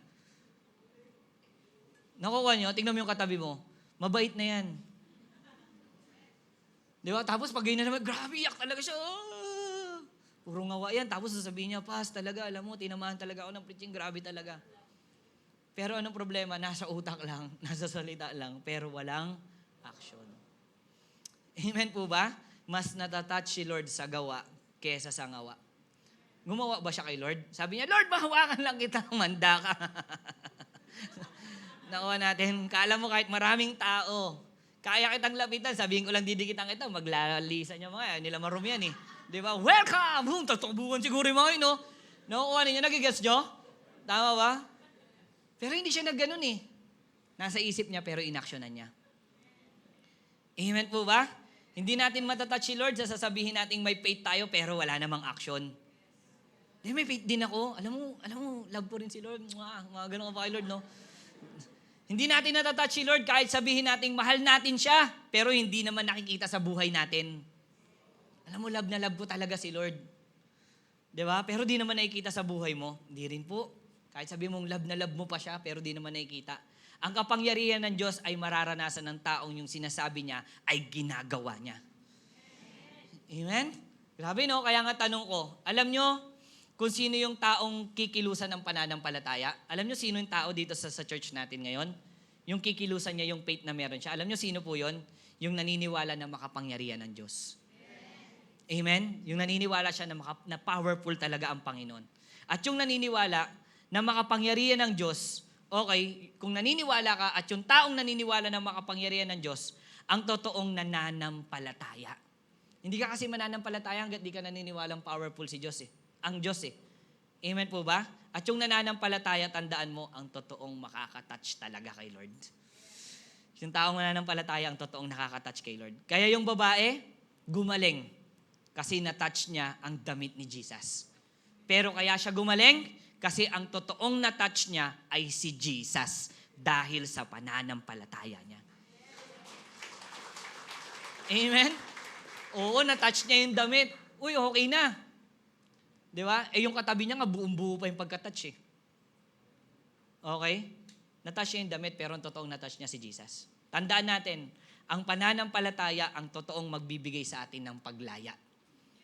Amen? Ang pananampalataya, ang totoong magbibigay sa atin ng paglaya. Kagaya ng babae na 12 years na naghirap, pero dahil sa faith niya kay Jesus, dahil sa settled trust niya kay Jesus, gumaling siya ng isang iglap. Amen? Pwede ba natin palakpakan ang Panginoon? Amen? Hallelujah. Bless po ba tayo? So gumaling yung babae, okay, dahil sa settled trust niya, dahil nag-effort siya, at nanampalataya siya na makapangyarihan ang Panginoong Jesus. Kasi settled ang trust niya. Sabihin sana ganun tayo. Wala nang doubt. Wala nang question. Sino dito nananampalataya ka kay Lord? Sana ganun, settled na yung trust mo kay Lord. Amen ba? ibigay man sa'yo ni Lord o hindi, settle yung trust mo sa Kanya. Tama po ba? Kaya nga bilang conclusion, sabi po dito, basahin ko lang po, verse 30 to 34. Sabi dito, sige. Sabi dito, naramdaman agad ni Jesus na may kapangyarihan lumabas sa Kanya. Sabi nung pagkahawak ng babae, naramdaman niya may lumabas sa Kanya. Kaya't bumaling siya sa mga tao at nagtanong, sino ang humipo sa aking damit? Sumagot ang kanyang mga alagad. Nakikita po ninyong napakaraming tao nagsisiksikan sa paligid nyo. Bakit ninyo tinatanong? Tama ba? Kung sino ang humipo sa damit ninyo. Subalit lumingon si Jesus upang tignan kung sino ang humipo sa damit niya. Next. Palibasa, alam ng babae ang nangyari. Siya'y nanginginig sa takot na lumapit kay Jesus. Nagpatira pa at ipinagtapat ang buong katotohanan. 34, subalit sinabi sa kanya ni Jesus, Anak, sabi niya, pinagaling ka na ng iyong pananampalataya. Tignan, ang ganda ng word na, ang sarap ba ng word na to? Bakit? 12 years di siya umuwi. Nakuha nyo? Umuwi ka na. Sabi ni Lord, sabi niya, umuwi ka na at ipanatag mo ang iyong kalooban. Ikaw ay magaling na. Amen? Hindi ka na. Kasi magaling ka na. Pero ito yung tanong ko kamo dito sa verse na to. Kasi nagtanong si Lord tama po ba? Pero ito yung tanong. Do you think, hindi talaga alam ni Jesus kung sino yung humawak sa Kanya? Tingin ninyo. Alam niya yun, tama po ba? Alam ng Panginoong Hesus yun. Pero gusto ng Panginoon kasi i-emphasize bakit gumaling yung babae. Ang gusto ni Lord dito, dagdagan ko istorya. Gusto ko kasi i-emphasize. Pwede naman yun gumaling na yun, lakad na lang uli si Jesus. Tama ba? Kasi may appointment siya, naghihingalo Nakuha ninyo? Gumaling. Pero bakit? Bakit siya nagtanong pa? Tapos napaka nung tanong ni Lord, ang kulit, di ba? Kasi marami naman talaga nagtatouch sa Kanya, tama po ba? Tapos natanong mo, bakit marami nagtatouch sa'yo? Ibig sabihin, alam niya, kasi may gusto siyang i-emphasize si Jesus dito. Okay? At kaya gumaling yung babae, ito yung gusto i-emphasize ni Lord, kaya gumaling yung babae dahil sa settled trust o faith niya sa Panginoong Hesus. Gustong i-emphasize ni Lord yun sa mga tao na nakapaligid. Alam nyo kaya siya gumaling? Dahil sa faith niya. Ikaw rin, parang isa-isa ni Lord, ikaw rin, tinouch mo ako, kadikit pa nga kita, pero wala nangyari sa'yo. Pero bakit siya laylayan lang? Ang layo niya pa kanina. Kasi ini-emphasize dito ni Lord na yung babae kasi hindi mo kagaya, parang ganun. Siya may faith siya. Kaya kahit yakap-yakapin mo pa ako, gawin mo pang kumot yung damit ko, di ka gagaling kung wala kang pananampalataya. Nakuha nyo, ini-emphasize sa atin ni Lord to. Okay? At yun din yung gustong i-emphasize sa atin ng Panginoon ngayon, na ang faith natin sa Kanya ang makakapagpagaling sa atin. Tandaan natin, hindi tayo mapapagaling kasi kilala lang natin si Jesus. Bakit yung katabi ni Jesus hindi siya kilala? Bakit lahat ng tao doon hindi ba siya kilala? Kilala siya, tama po ba? Pero ba't hindi gumaling? Kasi kilala lang. Tandaan nyo, gagaling tayo, hindi dahil kilala lang natin si Jesus, kundi dahil sa pananampalataya natin kay Jesus. Amen? Kilala din ng babae si Jesus. Pero hindi siya gumaling kasi kilala niya lang. Kilala ko naman si Jesus. Ayun yung Jesus. Okay, magaling na ako. Hindi naman siya gumaling dahil ganun lang. Amen po ba? Kundi dahil nag-effort siya at nanampalataya siya. Bakit siya nag-effort at nagkaroon ng faith? Dahil settled ang trust niya sa Panginoon. Amen? Bless po ba tayo? Pero ito tanong ko sa atin. Sure ba nagagaling ka? Sure ba nagagaling ka kapag nanampalataya at nag-effort ka kay Jesus? Pero ang tanong, bakit marami namang may faith at nag-pray, hindi naman sila gumaling? Yung iba nga, ako nag-pray din naman ako kay Lord Nung stroke tatay ko, Lord, pagaling mo tatay ko, dadaling ko siya sa church. Ba't namatay tatay ko? Yung nanay ko, nung nagka-cancer nanay ko, Lord, pagaling mo nanay ko. Magsaserve siya sa'yo, gusto niya na mag-serve sa'yo. Pero ba't namatay nanay ko? Hindi ba ako nag-e-effort kay Lord? Hindi ba ako nananampalataya kay Lord? Pero bakit? Paano ko nangyari sa yan? Pastor, mali naman yung tinuturo mo Nag-effort naman ako, sa-serve pa nga ako, nagpe-pray din ako. Bakit hindi gumaling? Bakit namatay yung pinagpe-pray ko? Bakit namatay yung magulang ko? Nakuha nyo? Alam nyo kung bakit? For me, baka yung taong nag-pray na yon, Hindi naman kasi talaga settled yung trust niya kay Lord. Pwede kasing lumapit lang siya kay Lord kasi namangha, pero hindi talaga nananampalataya. Wow, galing nun Jesus, lapit ako. Pero wala talagang faith. Namangha lang, pero walang faith. Amen? Tandaan natin, alam ni Lord kaya niya pagagalingin ng isang tao. Tingin kayo sa akin listen. Alam ni Lord bakit niya pagagalingin ng isang tao. Kasi nakita ni Lord na matindi ang pananampalataya ng tao na yon. Amen? Also tandaan natin, kung bakit may sinasagot si Lord na prayer at kung bakit meron siyang pinapagaling at hindi pinapagaling. Kung bakit may pinapagaling siya at hindi niya pinapagaling, tandaan niyo to, kasi sovereign si Lord. Kasi nakita niya na yung mangyayari sa taong yun. Ganito lang, nakita ni Lord, kapag pinagaling ko to, magiging maayos pa siya. Mas magiging maayos siya. Pero kapag pinagaling ko to, babalik lang siya sa dati niyang buhay. Tandaan niyo, alam ni Lord kung bakit siya nagbibigay ng answered prayer sa tao o hindi.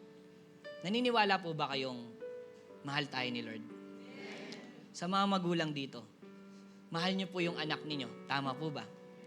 Taas niyo nga po yung kamay ng mga magulang. Kapag yung anak niyo po ay nag-effort, ang sarap i-bless. Tama po ba?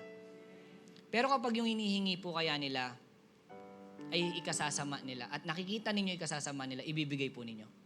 Pero nag-effort naman sila, ba't di nyo po binigay? Nakuha nyo? Ba't di nyo binigay? Nag-effort sila. Sometimes ganun tayo kay Lord. Lord, nag-effort naman ako Pero tandaan ninyo, magulang natin siya. Alam niya kung ba't di niya binigay, baka ikasasama lang din natin. Kagaya ng mga magulang sa anak nila ngayon. Nakuha nyo po? Kaya kung bakit may sinasagot si Lord na prayer at hindi sinasagot si Lord na prayer. Kasi nakita niya na yun. Kasi sovereign siya. Nagets niyo po? Amen. Kaya ngayon, yes, may effort tayo. Yes, settled yung trust natin kay Lord. Tama po ba? Amen. Tandaan natin, kasi ganito yan. Ang totoong settled trust at may faith kay Lord, sagutin man siya ni Lord sa prayer niya o hindi. Pagalingin man siya ni Lord o hindi, settled ang trust niya kay Lord at hindi nawawala ang faith niya. Amen? Pagalingin ka man ni Lord o hindi, pero settled yung trust mo kay Lord. Amen? Tama po ba? Ang taong may settled trust, habi dyan, ang taong may settled trust, ay hindi nakatingin sa ginagawa lang ni Jesus, kundi kay Jesus mismo. May miracle o wala, settled ang trust at faith niya sa Panginoon. Amen po ba? Bakit yung magulang nyo hindi na kayo binigyan, hindi nyo na siya magulang? Magulang nyo pa rin. Sana ganun din tayo kay Lord. Amen po ba? Tandaan natin, listen church, tandaan natin, masarap manampalataya at maging settled ang trust natin kay Jesus. Bakit? Because Jesus is the answer. Amen? Kaya nga, bilang application lang, give effort to come to Jesus. Give effort to come to Jesus. Kagaya ng babae, suungin mo lahat ng obstacle, makalapit ka lang sa Panginoon. Maging seeker ka palagi ng Panginoon. Give effort to come to Jesus. Huwag kang papayag na hadlangan ng crowd ng buhay mo na lumapit kay Jesus. Marami kasi talagang hadlang. Sometimes our crowd is literal na tao. Nahahadlang talaga na lumapit ka kay Lord. Sometimes our crowd is yung doubt. Yung doubt natin na natatanong mo, kaya bang gawin talaga ni Lord sa buhay ko to? Kaya niya ba talaga akong pagalingin? Kaya niya ba talaga akong baguhin? Nakukuha natin? Amen. Ito pa, huwag mo ding isiping you are not worthy na lumapit kay Lord. Kasi sinasabi mo marumi ka. Nakukuha natin, huwag mo rin isipin yun na, kasi marumi ako Yung babae, unclean din. Marumi din yung babae. Pero hindi niya tinignan yun. Anong ginawa niya? Nag-effort siya kasi nakita niya na makakatulong at magpapagaling sa kanya. Walang iba kundi si Jesus. Nakukuha natin, huwag mo rin tingnan, madumi kasi ako mas lalo kang mag-effort na lumapit kay Lord. Amen? Kaya ngayon, kung all out ka na alam mong si Jesus lang ang makakatulong sa'yo, mag-effort ka lagi na lumapit sa Panginoon. Kaya yung word, tingnan mo, ano yung word natin? Effort. Sabi mo nga, effort. Alam niyo po bakit effort? Kaya word natin ay effort. Kasi means may hahadlang kasi talaga sa'yo. Mag-e-effort ka ba pag walang obstacle? Hindi, di ba? Kaya may word na effort kasi may obstacle. Okay? May pipigil talaga sa'yo. Plus, may demonyo pa na ayaw kang gumaling. Okay? Ayaw kang maayos. Ayaw kang lumapit kay Jesus. Yan ang demonyo eh. Kaya kailangan talaga natin bigyan ng effort palagi yung paglapit natin kay Lord. Magla-life group ka, pambihira, marami hadlang sa'yo. Magdi-devotion ka na lang, may manggugulo pa sa'yo, mag-church ka na lang. Marami pang katamaran na pwede mangyari sa'yo. Nakuha natin, gusto mo na lang sumunod kay Lord, count to God talaga, all out ka na eh. Maraming hadlang sa'yo. Kahit yung nakita mo, hindi, talaga nakita ko na si Jesus talaga kailangan ko, Jesus the answer talaga eh. Pero maraming obstacle, maraming crowd na hadlang sa'yo. Pero anong kailangan mong gawin? Mag-effort ka palagi. Labanan mo yung mga pwedeng gumulo sa'yo. Amen ba? At pangalawa, believe in the power of Jesus. Tandaan na makapangyarihan ng Diyos at walang imposible sa Kanya. Okay? Tandaan nyo, walang imposible kay Lord. Na walang sakit na hindi niya kayang pagalingin. Amen po ba? Na kahit mukhang imposible at malala at talagang mukhang hindi nagagaling, ay kayang-kayang pagalingin ng Panginoon. Amen? Tandaan nyo po, hindi nalilimitahan si Lord ng 12 years. Kahit gaano katagal ang sakit, kaya niyang pagalingin immediately. Hindi siya nalilimitahan ng 12 years, 15 years, hindi. Immediately, kayang pagalingin ni Lord. Amen? Kaya nawa, kung meron man sa atin dito, nakagaya ng babae na nagsasuffer ka ng nararamdaman mo, gusto ko sabihin sa'yo, believe na powerful ang Diyos na meron tayo na walang sakit ang hindi niya kayang pagalingin. Amen? Kaya sa oras na to, tatayo tayong lahat. Come on, habang nakapikit tayo, come on, close your eyes, church. Sa oras na to, habang nakapikit ka, come on. Hallelujah. Habang nakapikit ka sa oras na to, maybe hindi man tayo yung kagaya ng babae na 12 years na dinudugo. Hindi man tayo kagaya ng babae na 12 years kang dinudugo. Pero baka meron sa atin dito na meron ka namang pinagdadaanan na nagpapahirap din sa'yo. At yung pinagdadaanan mo na yan, pakiramdam mo, hindi na siya nawawala. Yung pakiramdam mo na yan, hindi na gumagaling. Yung sa nararanasan mo na yan, hirap ka na, nilapitan mo na lahat, pero hanggang ngayon, nandiyan pa din. Baka hindi aksidente na nandito ka. Kasi naniniwala ko na kagaya ng babae, 12 years pinahirapan. 12 years na layo sa pamilya. 12 years naging outcast sa society. 12 years na nawala ng pangarap. 12 years na nasabi niya wala na siyang patutunguhan. Pero yung 12 years na yon, sa isang iglap naglaho lahat. Bakit? Kasi settled ang trust at ang faith niya sa Panginoon. Church, I believe, wala man si Jesus dito. Physical. Wala man si Jesus dito physical. Pero manampalataya ka, nakasama natin siya at alam niya ang bawat pinagdadaanan natin. Believe na alam ni Jesus ang sakit at hirap ng sitwasyon na meron ka ngayon. Come on, manampalataya ka, alam ni Lord ang pinagdadaanan mo ngayon. Church, nakikita ni Lord na nasasaktan ka. Nakikita ni Lord, baka hindi lang 12 years yung meron ka. Nakikita ni Lord, na hirap ka na. Nakikita ni Lord na halos pasuko ka na sa pinagdadaanan mo. Nakikita ng Panginoon na halos dapang-dapa ka na at sad-sad ka na dyan.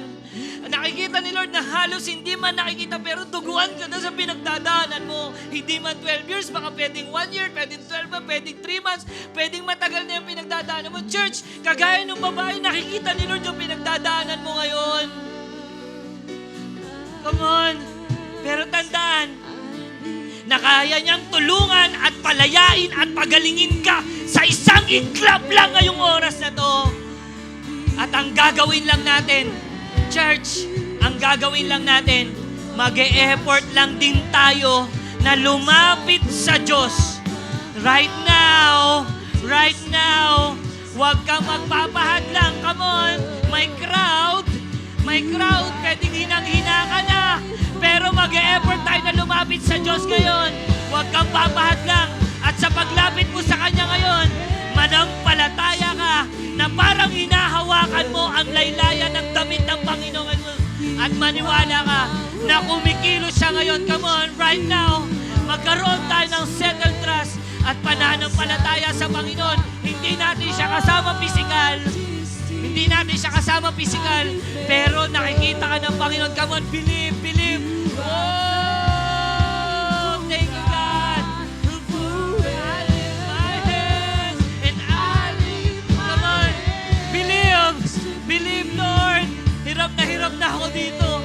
God, ang sakit-sakit na kahit 1 month yan, kahit 3 days lang yan, kahit isang araw pa lang yan, kahit ilang araw pa lang yan, gusto tayong tulungan ng Panginoon dyan. Come on. Yeah, I remember you are faithful God. Come on, sige, bigay mo kay Lord. Lord, ang bigat. Lord, ang sakit. Pero naniniwala kasi ako na ikaw lang talaga ang makakatulong sa akin. Walang iba kundi ikaw, Panginoong Jesus. You are the answer, Lord God. You are the answer, Lord God, sa pinagdadaanan ko na to. Come on. Believe. Mag-effort ka. Huwag kang papahadlang. Tanggalin mo yung doubt. Right now. Come on. Magkaroon ka ng 100% na pananampalataya sa Panginoon. Na ilapit mo kay Jesus. Come on, come to God. Move closer to Jesus. Move closer. Come on. Woo!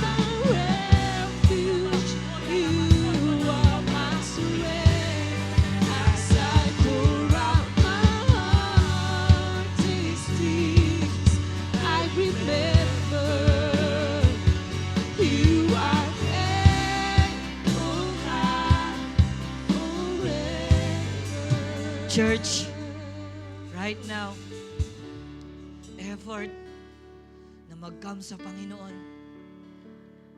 Hindi lang ngayon, sana paglabas mo rin dito. Sana ang faith na meron ka, 100% na settled yung trust mo kay Jesus. Na settled yung trust mo sa Panginoon. Kasi alam ni Lord ang pinagdadaanan mo. Walang nililimi si Lord. Kahit 1 day pa yan, kahit 3 hours pa lang yan. Kahit 1 minuto pa lang yan. Kahit 1 year. Gusto tayong tulungan ng Panginoon dyan. Pero mangyayari yun dahil sa pananampalataya natin sa Panginoong Jesus. Dahil sa settled trust natin sa Kanya. Kaya sa oras na to, nawa, pagbaba natin dito, hindi mo na lang kilala si Lord. Kundi dahil may settled trust ka sa Kanya. Nawa, tayo yung tao. Pagbaba natin dito, complete Lord, mananampalataya ako sa iyo. Ano man ang pagdaanan mo, ano mang hirap, ibigay man ni Lord yung miracle o hindi, pero settled yung trust mo kay Jesus. Mahal ka niya at alam niya yung makakabuti sa iyo.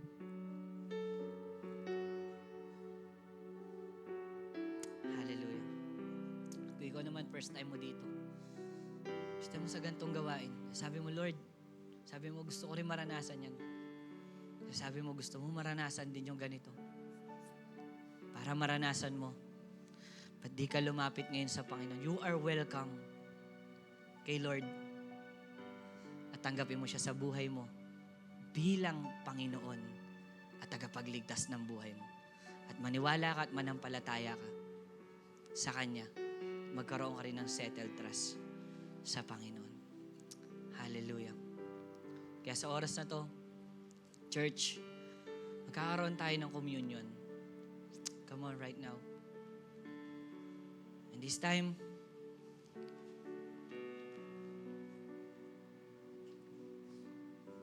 sa pagtanggap natin na to, means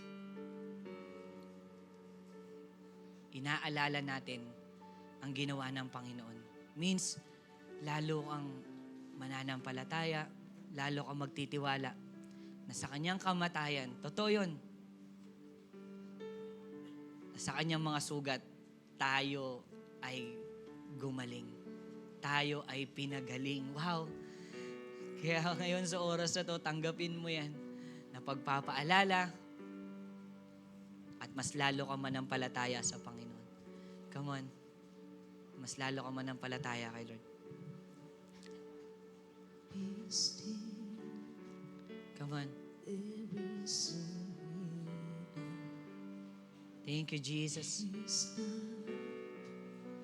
In 1 Corinthians 11, 23 to 26, sapagkat itong turo na tinanggap ko mula sa Panginoon at ibinigay ko na naman sa inyo. Noong gabing siya'y pinagkanulo, ang Panginoong Hesus ay dumampot ng tinapay, nagpasalamat at pinagpira-piraso iyon at sinabi, ito ang aking katawan na inahandog para sa inyo. Gawin ninyo ito bilang pag-alaala sa akin. Matapos maghapunan, dumampot din siya ng kopa at sinabi, ang kopang ito ang bagong tipan na pinagtitibay ng aking dugo. Tuwing iinumin nyo ito, gawin ninyo bilang pag-alaala sa akin. Sapagkat tuwing kakain kayo ng tinapay na ito at iinom sa kopang ito, ipinapahayag ninyo ang kamatayan ng Panginoon hanggang sa kanyang muling pagparito. Kaya sa oras na to, salamat tayo kay Lord. Lord, salamat po for this bread and juice na pagpapaalala na hindi namin kayang isipin sa sarili namin, pero nandiyan ka namatay. Kaya Lord, naligtas kami at binigyan kami ng kagalingan. Kaya Lord, today mas lalo kami mag-e-effort at mananampalataya sa iyo. 100% settled ang trust namin sa iyo. Na Lord, totoo nga, na Lord, itong inaalala namin, binigay mo pa yung katawan mo para sa kagalingan talaga ng bawat isa sa amin. Hindi dahil sa kapangyarihan mo lang, pero dahil binigay mo pa yung sarili mo, para mamatay sa krus, para sa kagalingan namin, physically and also spiritually. Salamat po. Kainin natin ang tinapay. Sunod natin ang juice.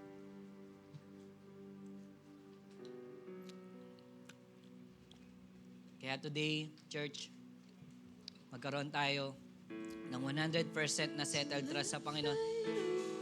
Pwede ba natin itaas yung kamay natin sa Panginoon? Mas lalo mo ngayong itaas yung faith mo kay Lord. Come on.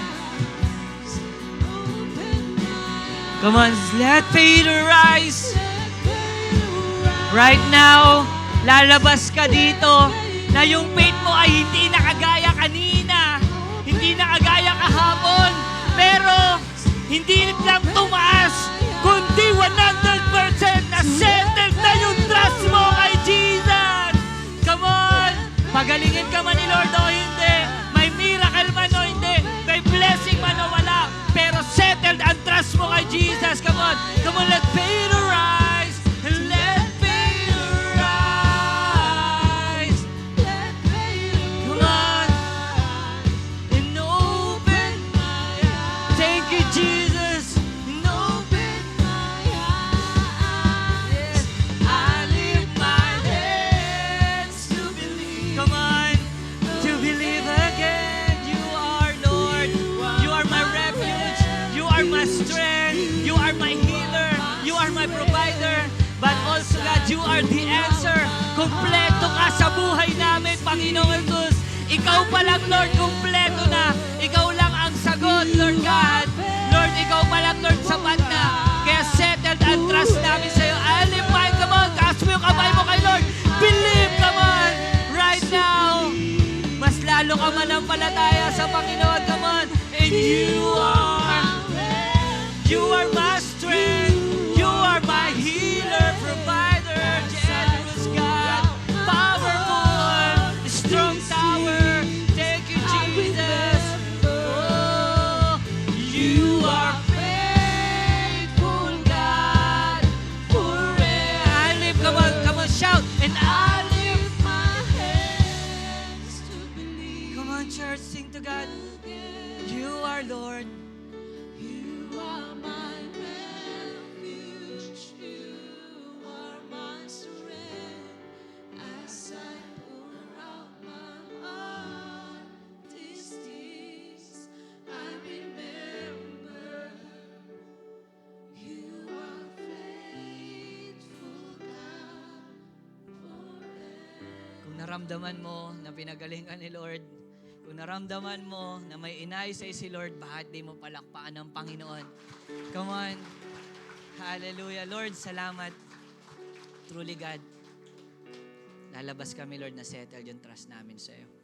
Sa'yo lang, Lord. Ano man ang gawin mo, nananampalataya kami na alam mo lahat para sa ikabubuti namin.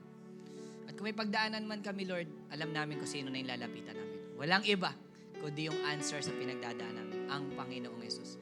Maraming salamat po. In Jesus' name we pray. Amen. Come on, pasalamatan natin si Lord. Hallelujah. Kaya para sa mga gustong magbalik o humabol ng kanilang tithes and offering, lapit lang po tayo dito sa harap. Ayan, at para sa mga pinagtibay ang kanilang faith, tayo ay muling aawit sa Panginoon. Come on, church. Hallelujah. Come on, you sing. I'm reaching for the prize. I'm giving everything. Give my life for this. It's what I live for. Nothing will keep me from all that you have for me. You hold my head up high. I live for you. Greater is He that's living in me than He that is in the world. Faith, I can move the mountain. I can do all things through Christ. I know faith is standing and believing. I can do all things through Christ. With strength. One more time we sing. Faith, I can move the mountains. I can do all things through Christ. I know faith is standing and believing. I can do all things through Christ. Who strengthens me. Yeah! Palakpakan natin si Lord. Come on, yung the best para kay Lord. Amen. Bless po ba tayo? Amen. Sige, manalangin. Tataas po natin yung kamay natin. Hallelujah. And receive the blessing from the Lord. The Lord bless you and keep you. Make His face shine upon you and be gracious to you. The Lord turn His face toward you and give you peace. Lord, maraming salamat, Panginoon. Lalabas kami, Lord God, hindi dahil, Lord God, sa blessing, kundi dahil sa blesser. Kundi dahil sa iyo, Panginoong Yesus. Ikaw lang, Lord, sapat na sa buhay namin. Sapat na sapat na sapat. Ikaw ang answer at ikaw lang, Lord, yung pinakakailangan namin. Sa lahat ng pwede namin pagdaanan, madali o mahirap, lalapit kami sa iyo. Sagutin mo man o hindi mawawala ang pananampalataya namin sa iyo. Salamat po, Panginoon. Pagpalain niyo ang bawat isang, bawat pamilya, bawat nagtatrabaho, bawat may business. I pray for more promotion. Victory, Panginoon God. Kayo po yung magbigay sa kanila at ingatan niyo kami sa aming mga pag-uwi. Salamat po. In Jesus' name we pray and everybody say, Amen, Amen. God bless po sa bawat isa sa atin. Ingat po tayo. Magkamayan po tayo.